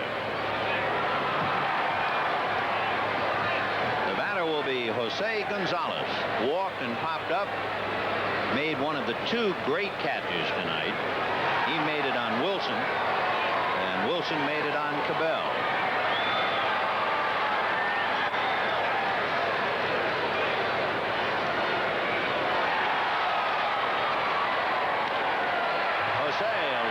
Single to left. So with 2 out, the tying runs aboard, and Greg Brock will be coming up.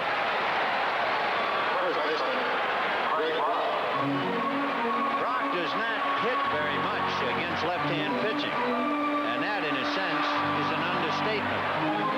Brock's batting average against left-hand pitching, 0.68. That's not very much. No, that is not very much at all. 3 for 44. Against right-hand pitching, he's hitting .210.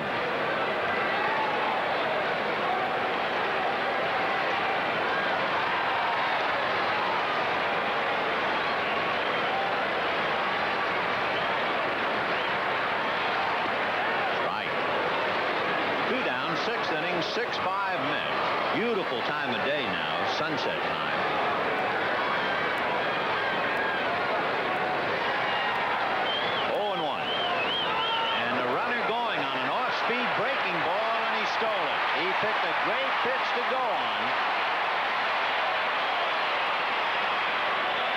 just a perfect pitch to go on. Gonzalez, head first slide, makes it easily. Hearn made a good throw, but it's a slow curveball. He has to wait for it, and you can see he guns it. He gets everything into it.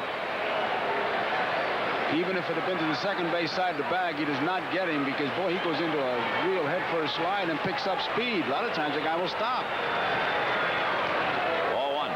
So the tying run for the Dodgers at second base with 2 out in the 6th inning. Mets 6, Dodgers 5. Jose Gonzalez. Looked like he just set him up for a fastball, man. I doubt if he gave him a curveball there. Slow one at that. 1-2. There it is. Fastball on the hands, and Brock fought it off. He was lucky to make contact.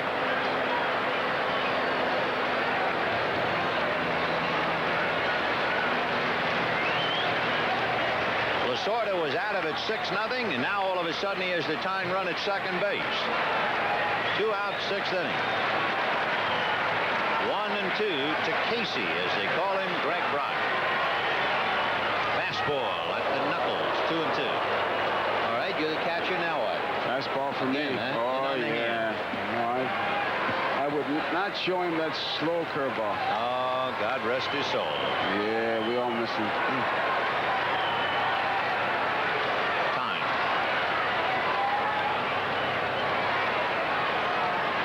6 runs, 11 hits, 5 runs, 8 hits for the Dodgers. I think he could react on that slow curveball, but we'll see.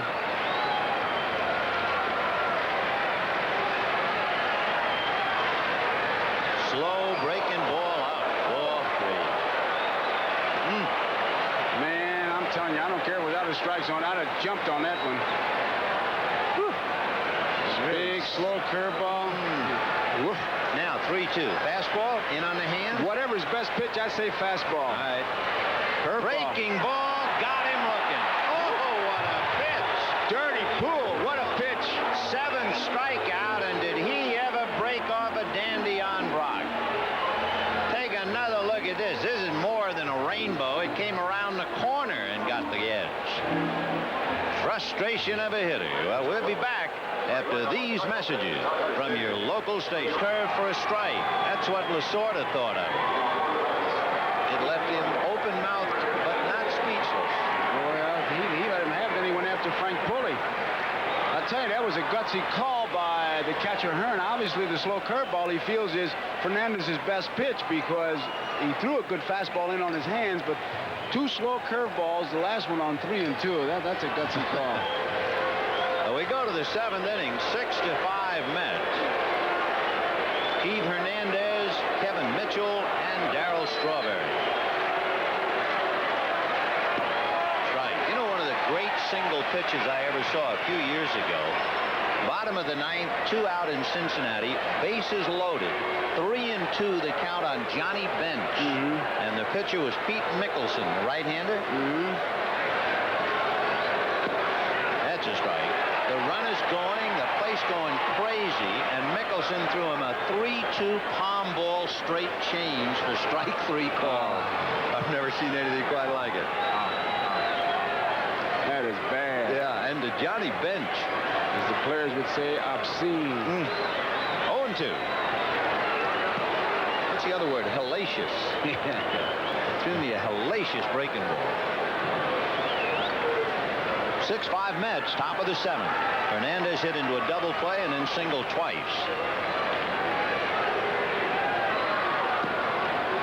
2-2. Here's Ed Hearn. He was the one who wigwagged out to Sid Fernandez. Give me that big slow bender. Could have taken the easy way out, but he obviously felt it. Slow curveball was the best pitch, so let's go to it. Gotta like that.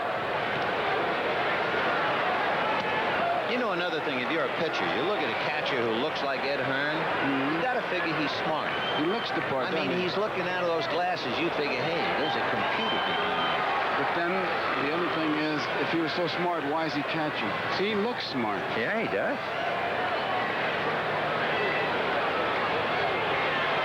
Three and 2. Ball 4. So Hernandez is aboard with the walk.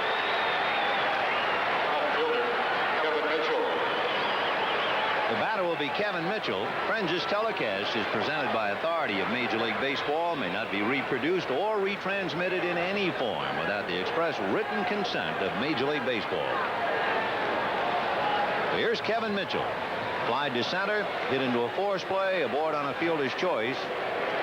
He is certainly Davy Johnson's choice for the Rookie of the Year, and you can well understand why. Having started 6 positions, hit as high as 370, hitting in the 290s now. That's right. Davy said he didn't want to take anything away from Todd Worrell, who has 27 saves, but he wishes there were 2 awards, one for the pitcher, one for the player. An everyday player as opposed to the guy who may not be in every day. 0-1. Fastball popped in the air.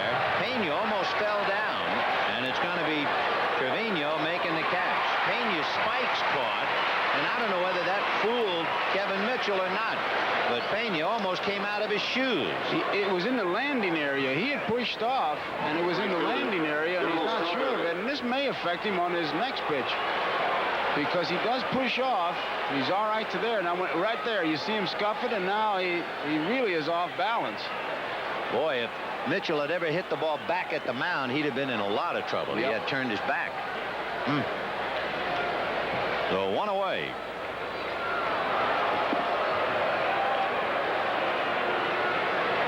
Darryl Strawberry grounded out and struck out twice. 0 for 3. Hitting .263.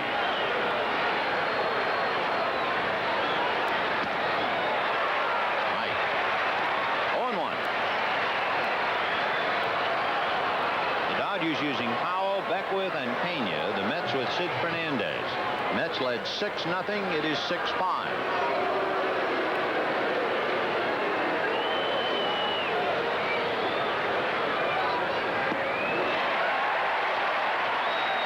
Strength against strength right there. 0-2.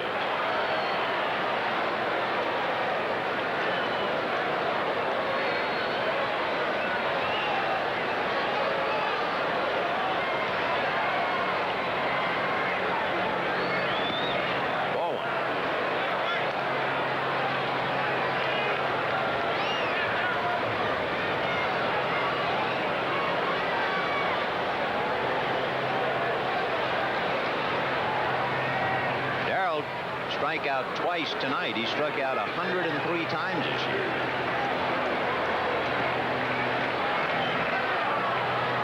Boy, he's really moving. That bat is wiggling. He's active. Look at this.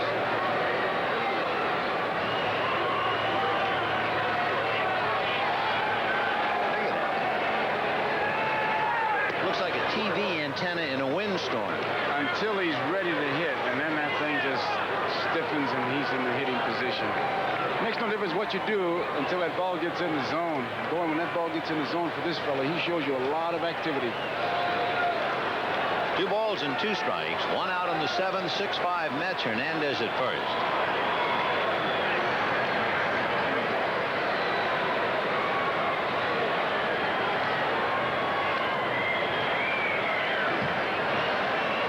Keith watching Pena. I am on the inside corner at the knee.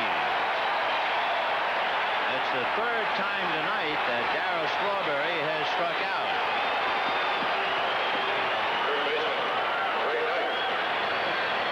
Three strikeouts for Pena. Trevino sliding inside and caught the inside corner. I tell you, from that angle, looked like it was inside to me, but hey, he's right on top of the plate, the umpire is. So Strawberry on his best behavior. He muttered to himself, but very quietly, and here's Ray Knight. That's right. We're in the 7th.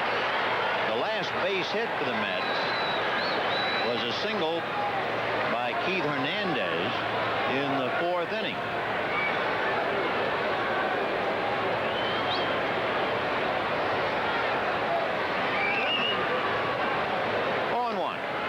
In contrast to Hearn, at least with Pena pitching, Trevino is moving and giving his target with his body in and out.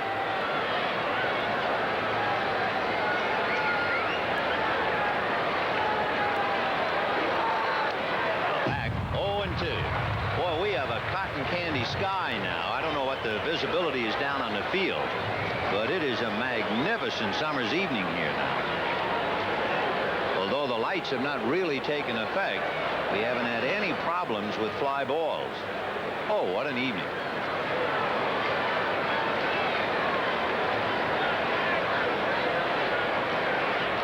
Oh, and 2 to Ray Knight.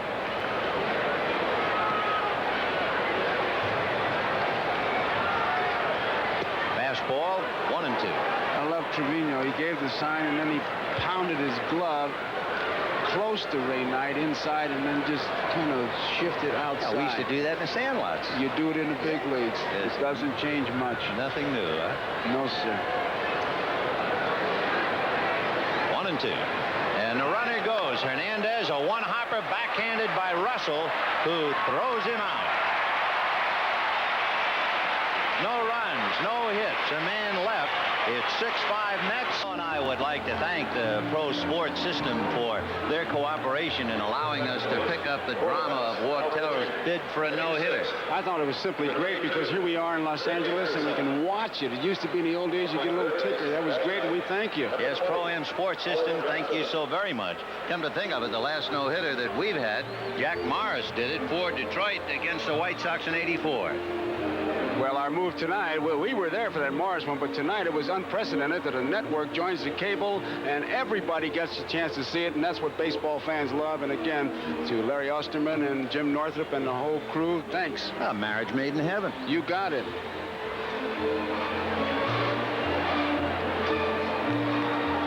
Ricky Anderson has come out of the Mets bullpen to pick up for Sid Fernandez. And Howard Johnson, in a 2-for-1 move, takes over at third base. So put Anderson in Ray Knight's spot. And put Hojo in the number 9 spot.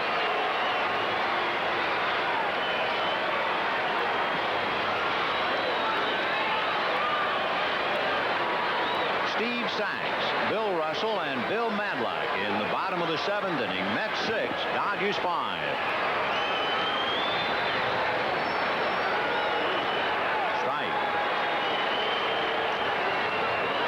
Anderson is a Mets draft choice. He was a 23rd round draft choice in June back of 1978. He was a swingman at Tidewater, starting and relieving. He signed in '78. He got to Tidewater in '80, and he's either been in Tidewater or Jackson ever since. He is from Everett, Washington. He is 6 feet, 175 pounds. 2-1. There's a base hit for Sachs. He's 2 for 4, and the tying run is aboard.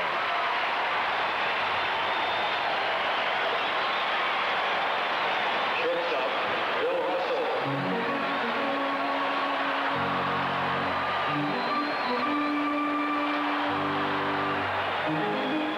Russell coming up is probably as good a bunter as the Dodgers have, and yet in the first game of the series in the 9th inning, Duncan had singled as the tying run against Roger McDowell, a sinker baller. Russell tried to bunt, couldn't do it. They finally took the bunt off. He swung away, hit into a double play. This time he gets it down, and Anderson will go to Keith Hernandez. So the sacrifice works. So Russell moves him along. Now it's up to Madlock or Marshall to pick him up. Sachs at second. 1 out in the 7th. 6-5 Mets.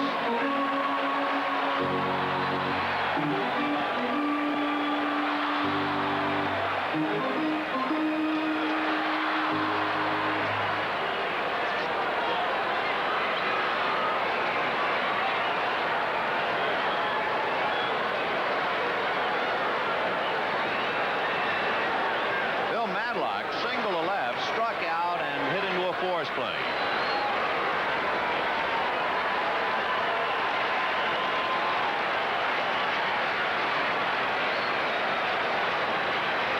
Sachs, the tying run at second with 1 away. Second time in 2 innings the Dodgers have had the tying run in scoring position.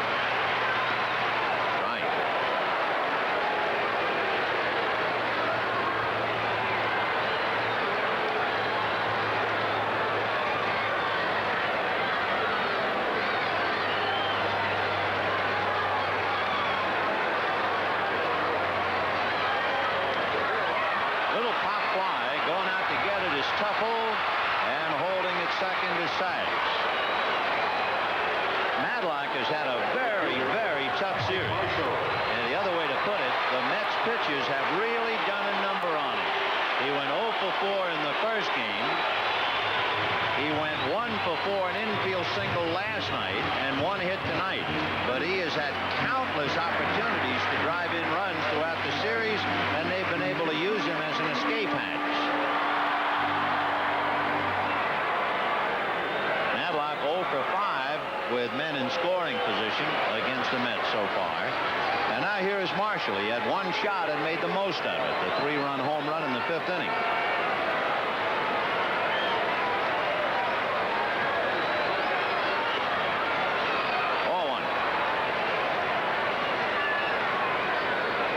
Marshall, 19 home runs, 53 runs batted in.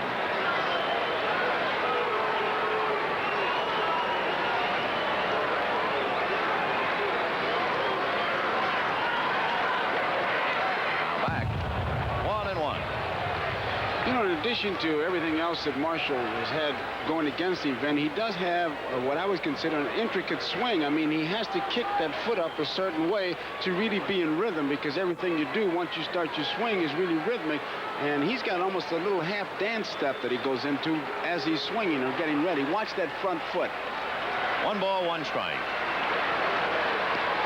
That kick start that he has, Jose Cruz has a big one, only Cruz lifts the leg up higher. He just kind of kicks it out and then strides, and it has to really be in sync or you're in deep trouble.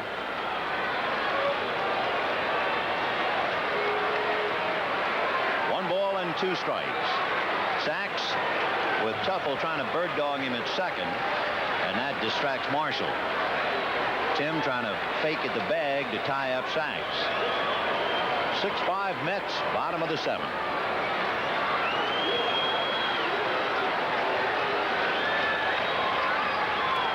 All 3 games, the pattern established early. The Mets jump way out in front. The Dodgers come back to either tie or get within 1. But in the other 2, the Mets won each game. Simply said, worry about the batter. What Tuffle is trying to do, he's not so much worried about trying to pick Sachs off. What he's trying to do is maybe cut down his lead. If indeed there is a base hit, they got to play at the plate, take a step away from him. But you don't want the pitcher to be thinking about the base runner with a guy like Marshall up there. You have to use all your concentrating powers to get Marshall. 1-2 the count of Big Mike. And the Moose goes down, chasing the breaking ball.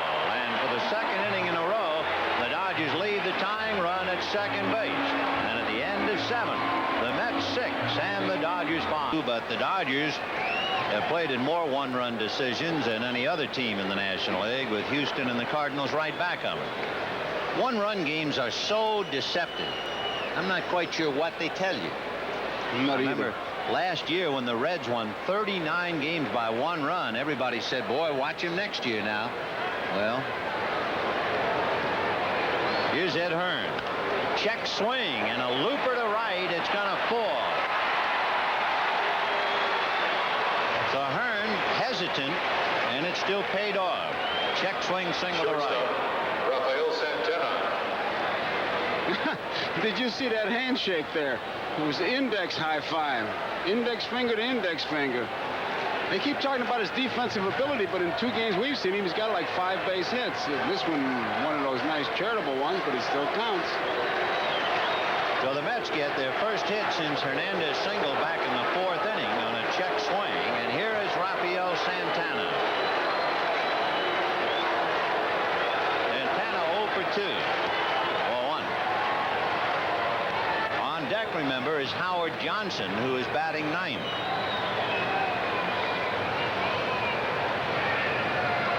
And trying to start a fire, literally and figuratively, in the Mets dugout.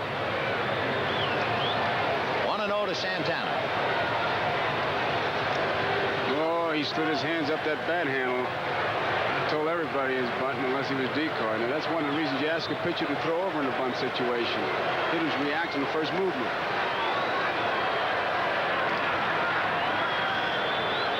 6-5 New York. Top of the 8th inning.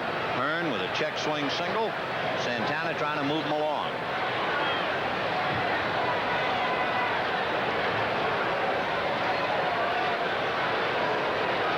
Fouled away. Santana has only sacrificed one. Of course, one reason is he has the pitcher hitting back of him most of the time. 1-1 to Raphael. He's got to make Brock feel that ball. He has no chance of getting the man over. Of course, Matlock does not have a good throwing arm anymore. So we'll see what happens. 1 ball, 1 strike. Ball 2.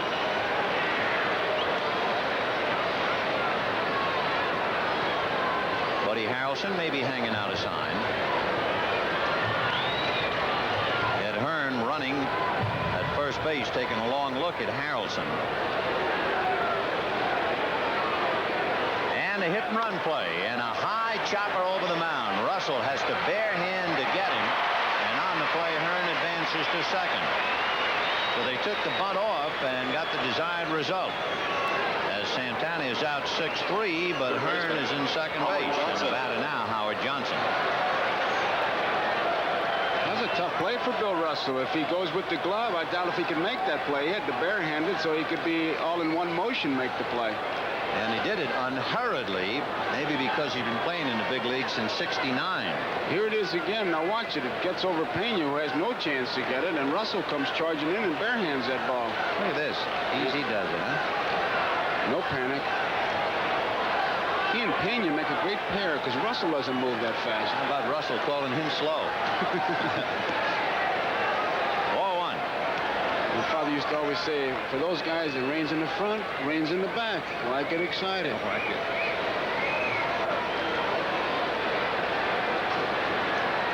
To Howard Johnson. Johnson, one of 3 Mets to be on the DL this year. 23 games. He had a fracture of his right forearm. And then homered his first 2 at-bats when he came back. Mookie Wilson was on the DL, and of course the latest, Gary Carter. At last count, I believe the Dodgers had 13 men on the DL this year. In there. That's Ed Vandenberg.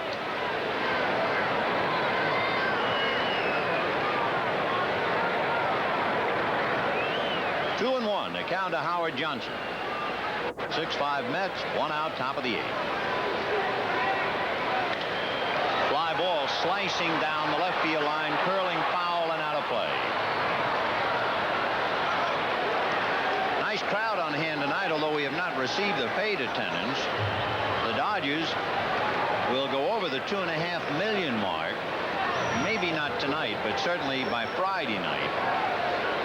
The Mets, if they maintain their average of 37,000 a game, the Mets will just miss. They'll wind up drawing 2,000,009. No New York team has drawn 3 million yet, but the Mets are going to come awfully close to it. 2-2. Fouled away.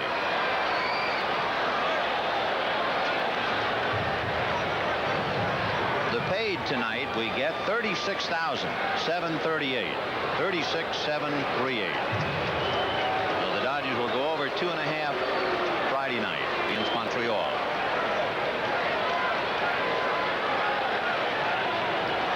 Two and 2. Good change. That looked like a Mario Soto change. That's one of the better changes we've seen him throw. Take a look at that dead fish he throws up there. And it looked like he turned it over a little bit. We'll watch his arm action and see if he does. He did, and you can see it just break a little bit outside. But the change of speeds is what really did the trick. It's 4 strikeouts for Alejandro Pena. And with 2 down, Hearn at second base, Mookie Wilson coming out. And they will take the bat right out of his hands, and they'll take their chances with Tim Tuffle.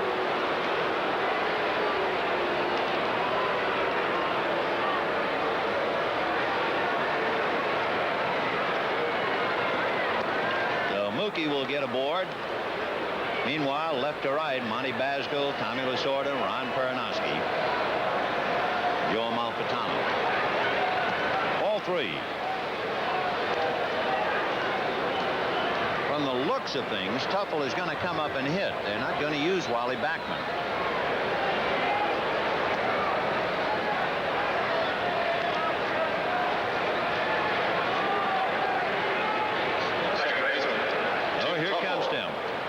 Played the first game of the series and had a single and a double. And Wally at the very end there, the mustache. So Backman sits down. That's a problem for Wally Backman, because remember, he's hitting .334. He has a chance to win the batting title. The trouble is he needs 502 plate appearances. And he won't get him at the rate he's going. He'll need a break at the end of the year. 4-1. So for Backman, this is kind of a frustrating moment. You can see he needs 35. Between now and the end of the year, he certainly figures to get it. Maybe. 1-0. In there.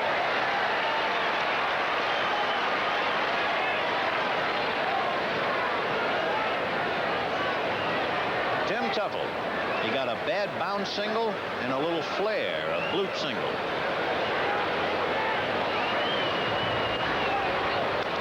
Back 1-2. Yeah, they used to call them Texas Leaguers and bloopers and dying quails, and now it's a flare. Flare. Yep.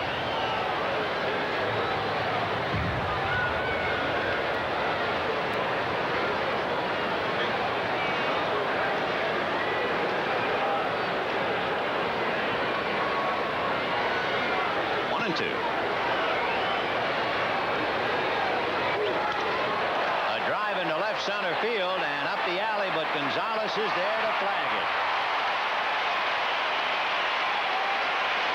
No runs, a hit, 2 left at the end of 7.5. 6-5 Mets. Sunday, NBC Sports World travels to the fabulous French Riviera to bring you a live scheduled 15-round IBF Junior Middleweight Championship bout. One-time champion Davey Moore collides with reigning IBF titleist power puncher Buster Drayton. So join Marv Albert and the Fight Doctor. They bring you exciting ringside action Sunday at 4:30 p.m. Eastern, 3:30 in Los Angeles on NBC Sports World. With the Dodgers leading off. We'll duck in a couple of scores as we go to the bottom of the 8th inning. Atlanta knocks off Chicago. Philadelphia, on an almost perfect game for Don Carmen, beat the Giants 1-0. The Yankees, Winfield hit the 300th career home run, and they beat Seattle. Cincinnati knocked off St. Louis 3-1. Buddy Bell hit another home run. Pittsburgh defeats Houston 4-1. The front runners in the West stumble momentarily.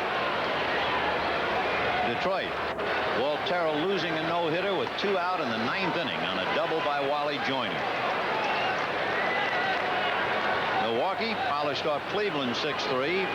Rob Deere hit another one. Ball 2 to Matuszek. Toronto defeating Chicago. The Jays have won 5 in a row. Jesse Barfield drove in RBI number 91. Lloyd Mosby hit his 17th. And the Red Sox leading handily on a busted back single by Matuszek. So for the 3rd consecutive inning, the Dodgers get the tying run aboard. And that bat disintegrated. Catcher. I mean, that bat just split and flew all over the place. All he's got is a handle in his hand, but he's got a base hit, and that makes up for everything. So Matuszek hitting for Pena gets a base hit, and Alex Trevino will be the batter.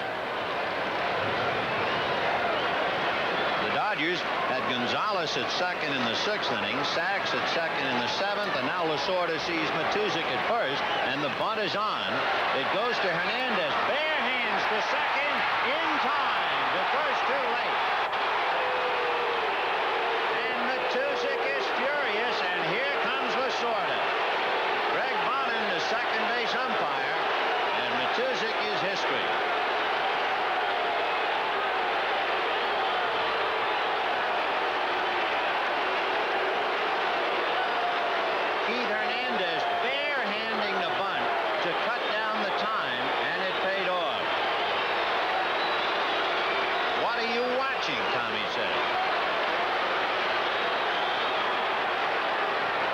We'll show you why Tommy is so angry. And he's cussing now. He hasn't called him any names yet, but he is certainly... He's appealed to the deity. Yeah, he's embellished his plea.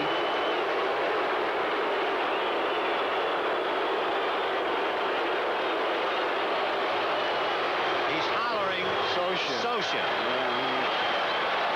This is why he's hot. Hernandez really makes a gutsy play here. He barehands it, and he's going to second base all the way. He had no intention of going to first.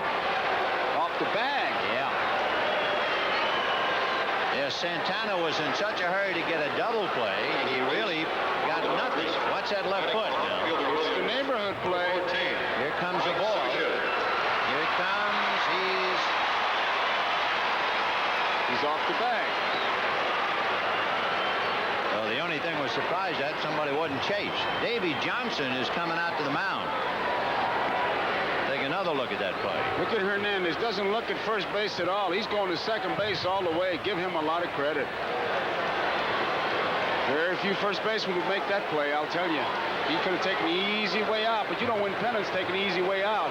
It's a 3-6 force play. Matuzik is out no matter how it appears. It is 6-5 Mets, and it looks like Orozco and Backman are coming in the game with one out in the 8th inning. We'll be right back. Second base, Lasorda got hotter than the weather, and it was 100 degrees in Los Angeles. So when he came off the field, third base umpire Frank Pooley hollered at Lasorda, "Take it easy," and that ignited Lasorda. Listen.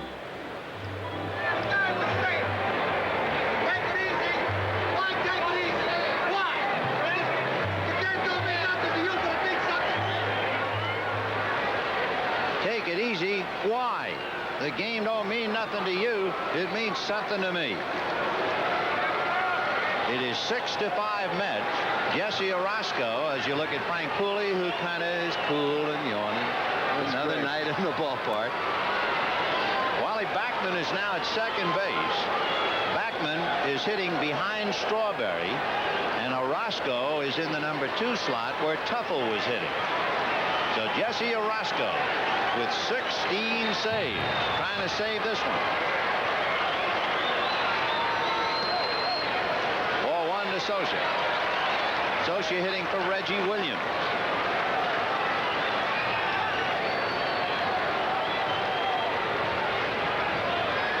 He sort of likes to put on plays with Sosha. Even with one out, he wants to stay away from that double play. Mike can handle that bat. Ground ball to Hernandez, and he didn't have a grip on the ball. He wanted to throw, and he didn't hold it. And he finally had to go to the bag, and he's frustrated. A classic example of that old cliche, he couldn't find the handle. He's steaming. Center fielder. Kind of took a little bit of a bad hop. You can see he's upset because he knew he had to play at second base. He's not really sure when he catches the ball. Now, it kind of goes into his belt buckle, and you can see the ball almost slip out of his hands as he went to throw it. You saw a lot of white from that baseball, and he was going to make the sure out at first. He'd have thrown that in the left field. He's explaining it now. The ball was right in my index and my thumb, and I just didn't have a good grip. Typical first baseman spoiled. No webbing between the thumb and index finger. Look at him. Well, here's Jose Gonzalez. Walk popped up and single, stole a base, made a dazzling catch in center field of a ball hit by Mookie Wilson. A kid against a veteran. 4-1.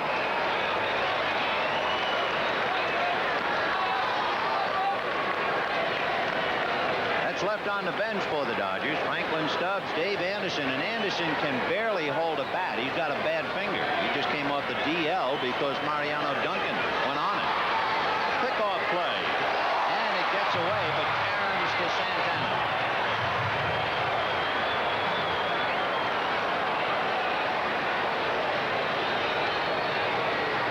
We've been telling you about how strong the Mets are all year. How about this one? They lead the National League in batting average, home runs, and earned run average. The last time a team dominated like that, the 1958 New York Yankees. They're loaded in every area. 1 ball, no strikes. also told you about how overwhelming they are when they are leading late in a game. After 7, they've lost only 2 games this year. And after 8, if they're leading, they lost once.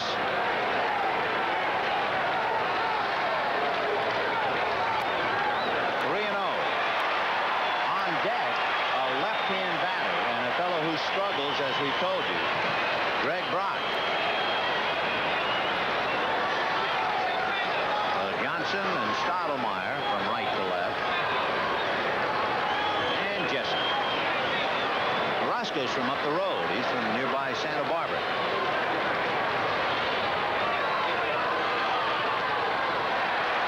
Even though Gonzalez represents the winning run, you didn't get the idea that Orozco really wanted much of him anyway. He will take his best shot against a left-hand batter. Well, I tell you, I'd have to put that in the category of bad pitching.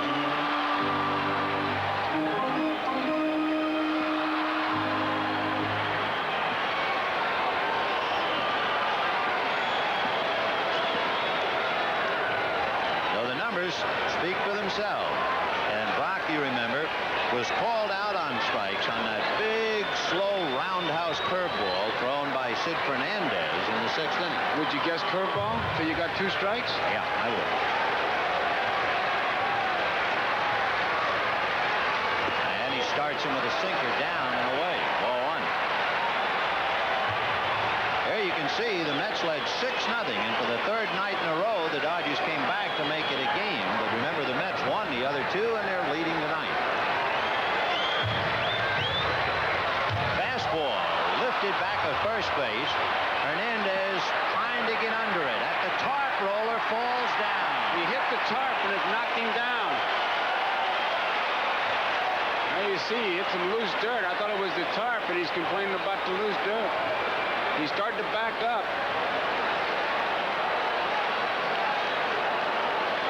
Billy Williams, the umpire, running right along with him. Let's watch.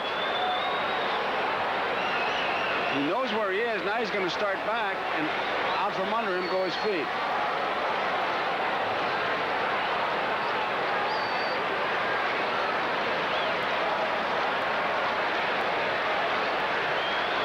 I thought he hit the tarp, but he did not. It just ground gave. He's having a tough inning. Remember, he couldn't get a grip on the ball. Now he falls down, and they count 1 ball and 1 strike to Greg Brock. 2 out in the 8th, 6-5 Mets. There's the curveball, 1 and 2. You knew he was going to get it, man. It's like sitting in the electric chair. It's AC or DC, but you're going to get it.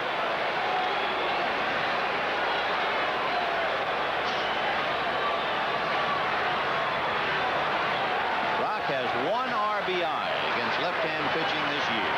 1. Almost started. Hearn wanted to appeal at third. No swing, says Frank Cooley. And the count 2 balls, 2 strikes. You'd call that a strike. Look out, man. You think he'd tell Lasorda to take it easy? Oh, you'd have to circle the wagons. 2 and 2. 2 down. 6-5 Mets in the 8th. Dodgers at first and second. Curveball and a little pop fly. Santana looking for help, and here comes Mitchell. So Brock didn't have much of a swing on that curveball, just a little pop fly, and the Dodgers making 2 changes with the Mets leading 6-5, and Vandenberg comes in. In fact, they make a couple more. Mike Scioscia is behind the plate, and Len Matuszak stays in the game in left field, replacing Reggie Williams. There's Scioscia. And Vandenberg, who has pitched very well in his last 9 appearances, coming in. Leading off for the Mets, first baseman, Keith Hernandez.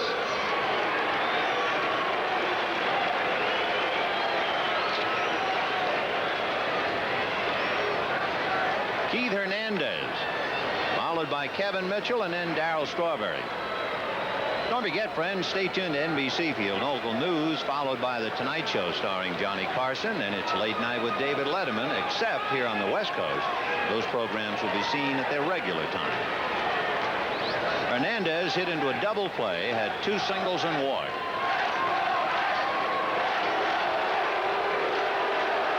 Let's go Mets. You hear that? That's something new here.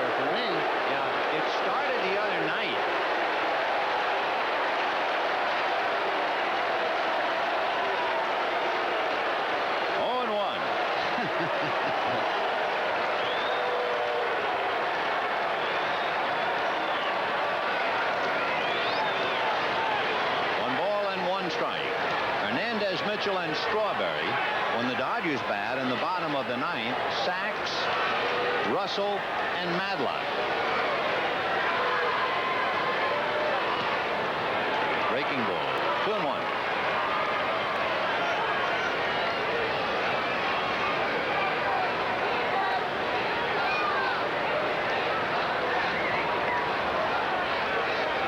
There's Dave Anderson sitting behind Lasorda. 2-1. A roller. Foul ball. Foul ball. 2-2.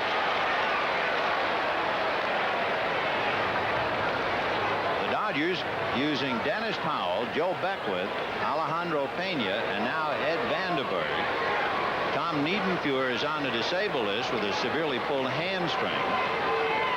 So the reliever left for Tommy Lasorda is Ken Howell.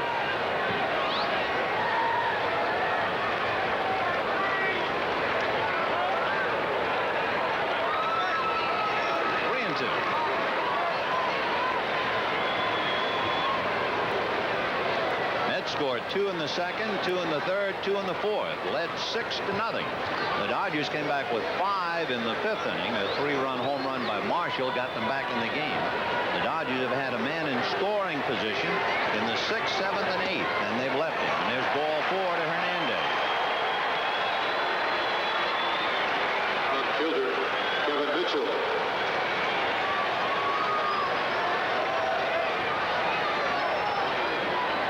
Davey Johnson relaxed with the lead, both in the standings and in the game.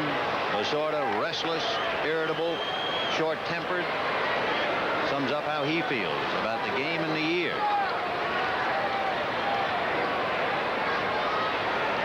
Kevin Mitchell fly to center, hit into a force play, a fielder's choice, fouled out.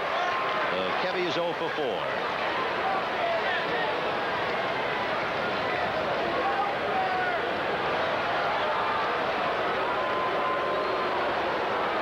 Well, he's really put together. Oh, isn't he? Wow. Does he come out to the park early? I was here, what, 2 o'clock? He was out here. Breaking ball fouled away, 0-2. I like those players that come to the park early. You don't, as Mr. McCarthy would say, Joe McCarthy, you don't rush in and out of the big leagues that way. Harrelson, I think, would be decoying right now. Can't be putting too many plays on. 2 strikes, no balls. 4th place hitter up there. 0-2 the count to Kevin Mitchell. 0-1. If you look at him closely, it would certainly come as no surprise that he was offered a football scholarship at San Diego State. Those sloping shoulders. He could make it as a team bus. Ground ball foul outside of third. Down in the Dodger bullpen, the last man available, Kenny Howell, begins to loosen up.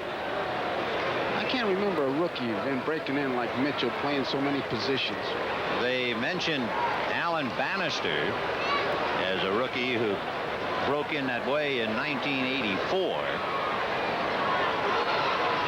But I don't think he played as well. Here's a kid who was hitting 370 6 weeks ago. Golf foul.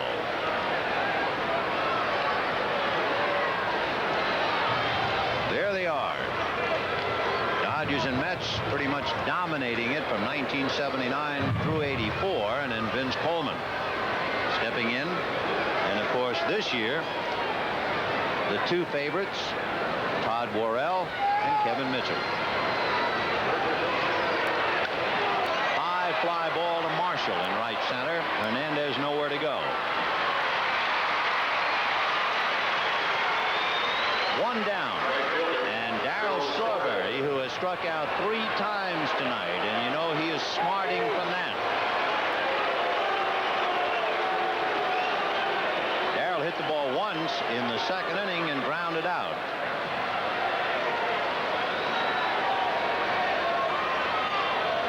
Scioscia indicating that the first baseman, Brock, will be behind the runner. That was it. 1 arm across the other.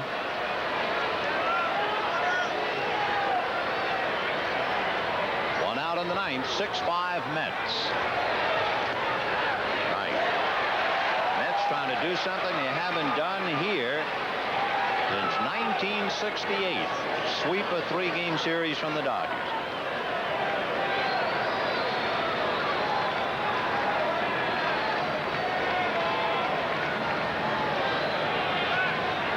And I was going to say Brock got in front and tied up, and sure enough, he couldn't get back for the throw. Take another look at that traffic jam at first base. It'll be an error charge to Ed Vanderberg. Brock tried to help him, and he couldn't do it. Just got through telling he's playing behind him, and now he is just a little bit messed up. The throw, whoops. And Hernandez a perfect screen. Yep. Well, I guess in basketball, a little bit of a pick. And the error charge to Vanderberg. Third Dodger error.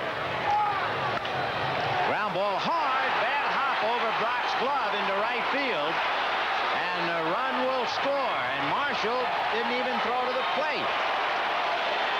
The ball bounced right over Brock's glove.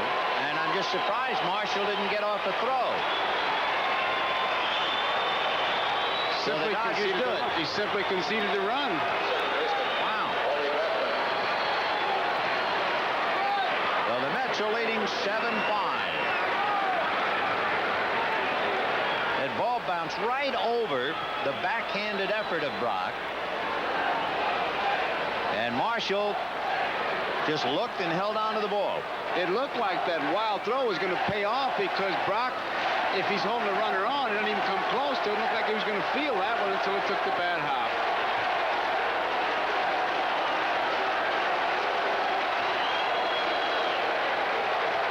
Here now is Wally Backman.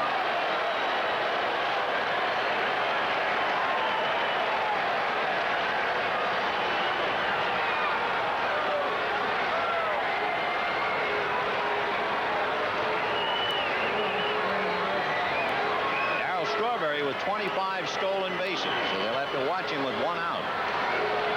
And they've got him picked off. He was sure gone, and Brock shoots him down to Russell. 1-3-6. Strawberry is erased, and with 2 out now, Backman up there alone.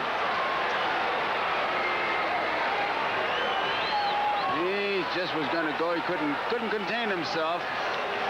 Good throw to handle. Tough throw to make, too, isn't it? With a big runner going down. Like throwing over a redwood. But what Brock did was move to the inside part of the infield. 1-0.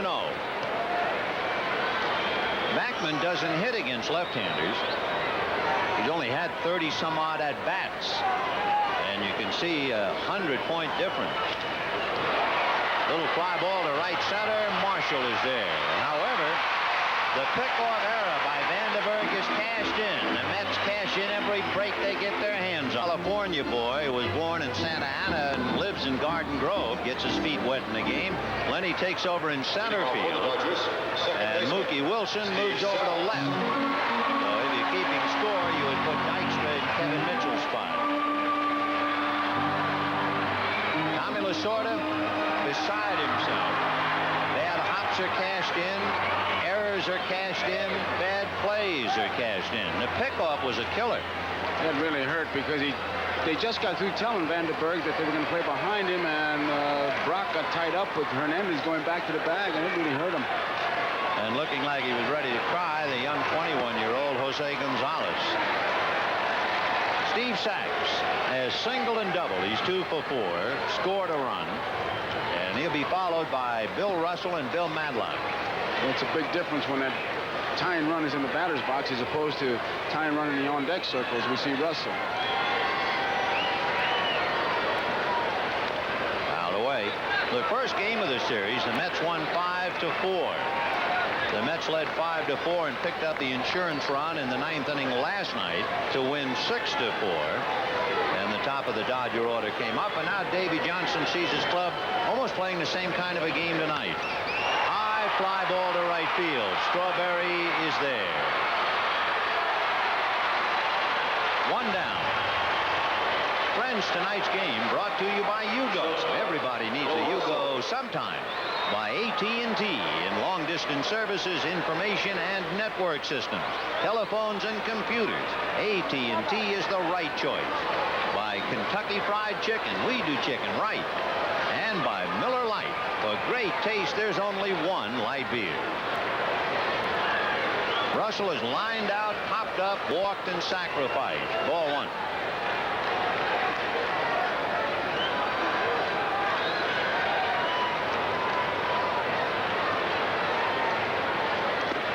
Breaking ball to strike, 1-1. To show you how a ball club will change, when Lee Mazzilli left the New York Mets and then came back, he had only 3 old buddies on the ball club. Only 3. Mookie Wilson, Jesse Orosco, and Wally Backman. 2-1. Fastball lifted to left field. Mookie Wilson is there. So the Dodgers are down to their last out. The executive producer of NBC Sports, Michael Weissman. The coordinating producer for NBC Baseball, Harry Coyle. The telecast of today's game of the week, produced by John J. Filippelli. Directed by Andy Rosenberg. Pregame produced by Les Dennis. Technical director, Ray Figelski. Here's Madlock. Single, struck out, hit into a force play, and popped up.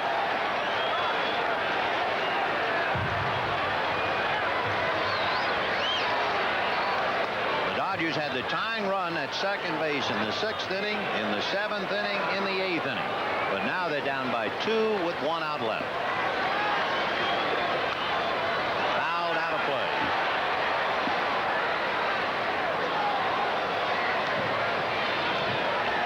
Tommy Lasorda, whose anguished cry still rings around the ballpark. Take it easy. Why take it easy? This game doesn't mean anything to you. It means something to me. Right now, he is 1 out away from his 63rd loss. And the Mets are 1 out away from their 80th win. Curveball just missed. Ball 2. Well, they're starting that magic number business. 2-1 to Madlock. Ball 3. The Mets magic number, 27.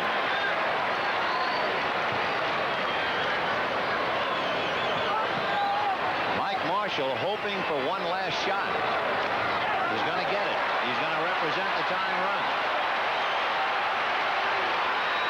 Right fielder, Mike Marshall.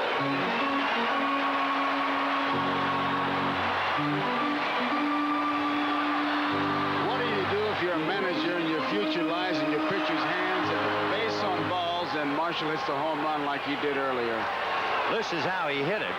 Fernandez got the ball out there, and he's got all field power, and he homered into the seats in right center. Naturally, earlier tonight, it was a little hotter than now, but it is much hotter than usual, and of course, heat helps that ball travel.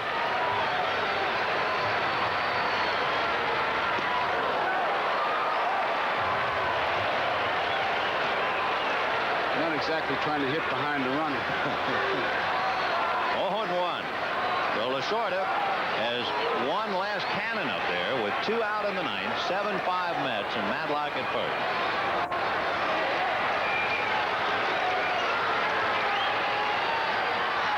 Remember, the Mets have lost 1 game this year after leading at the end of 8. 1. And if you're thinking about a home run, Orosco has allowed only 4. Make it 5.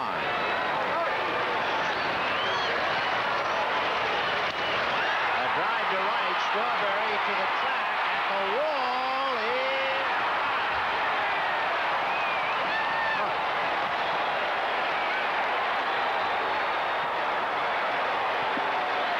Mike Marshall, like the rest of the Dodgers, thoroughly frustrated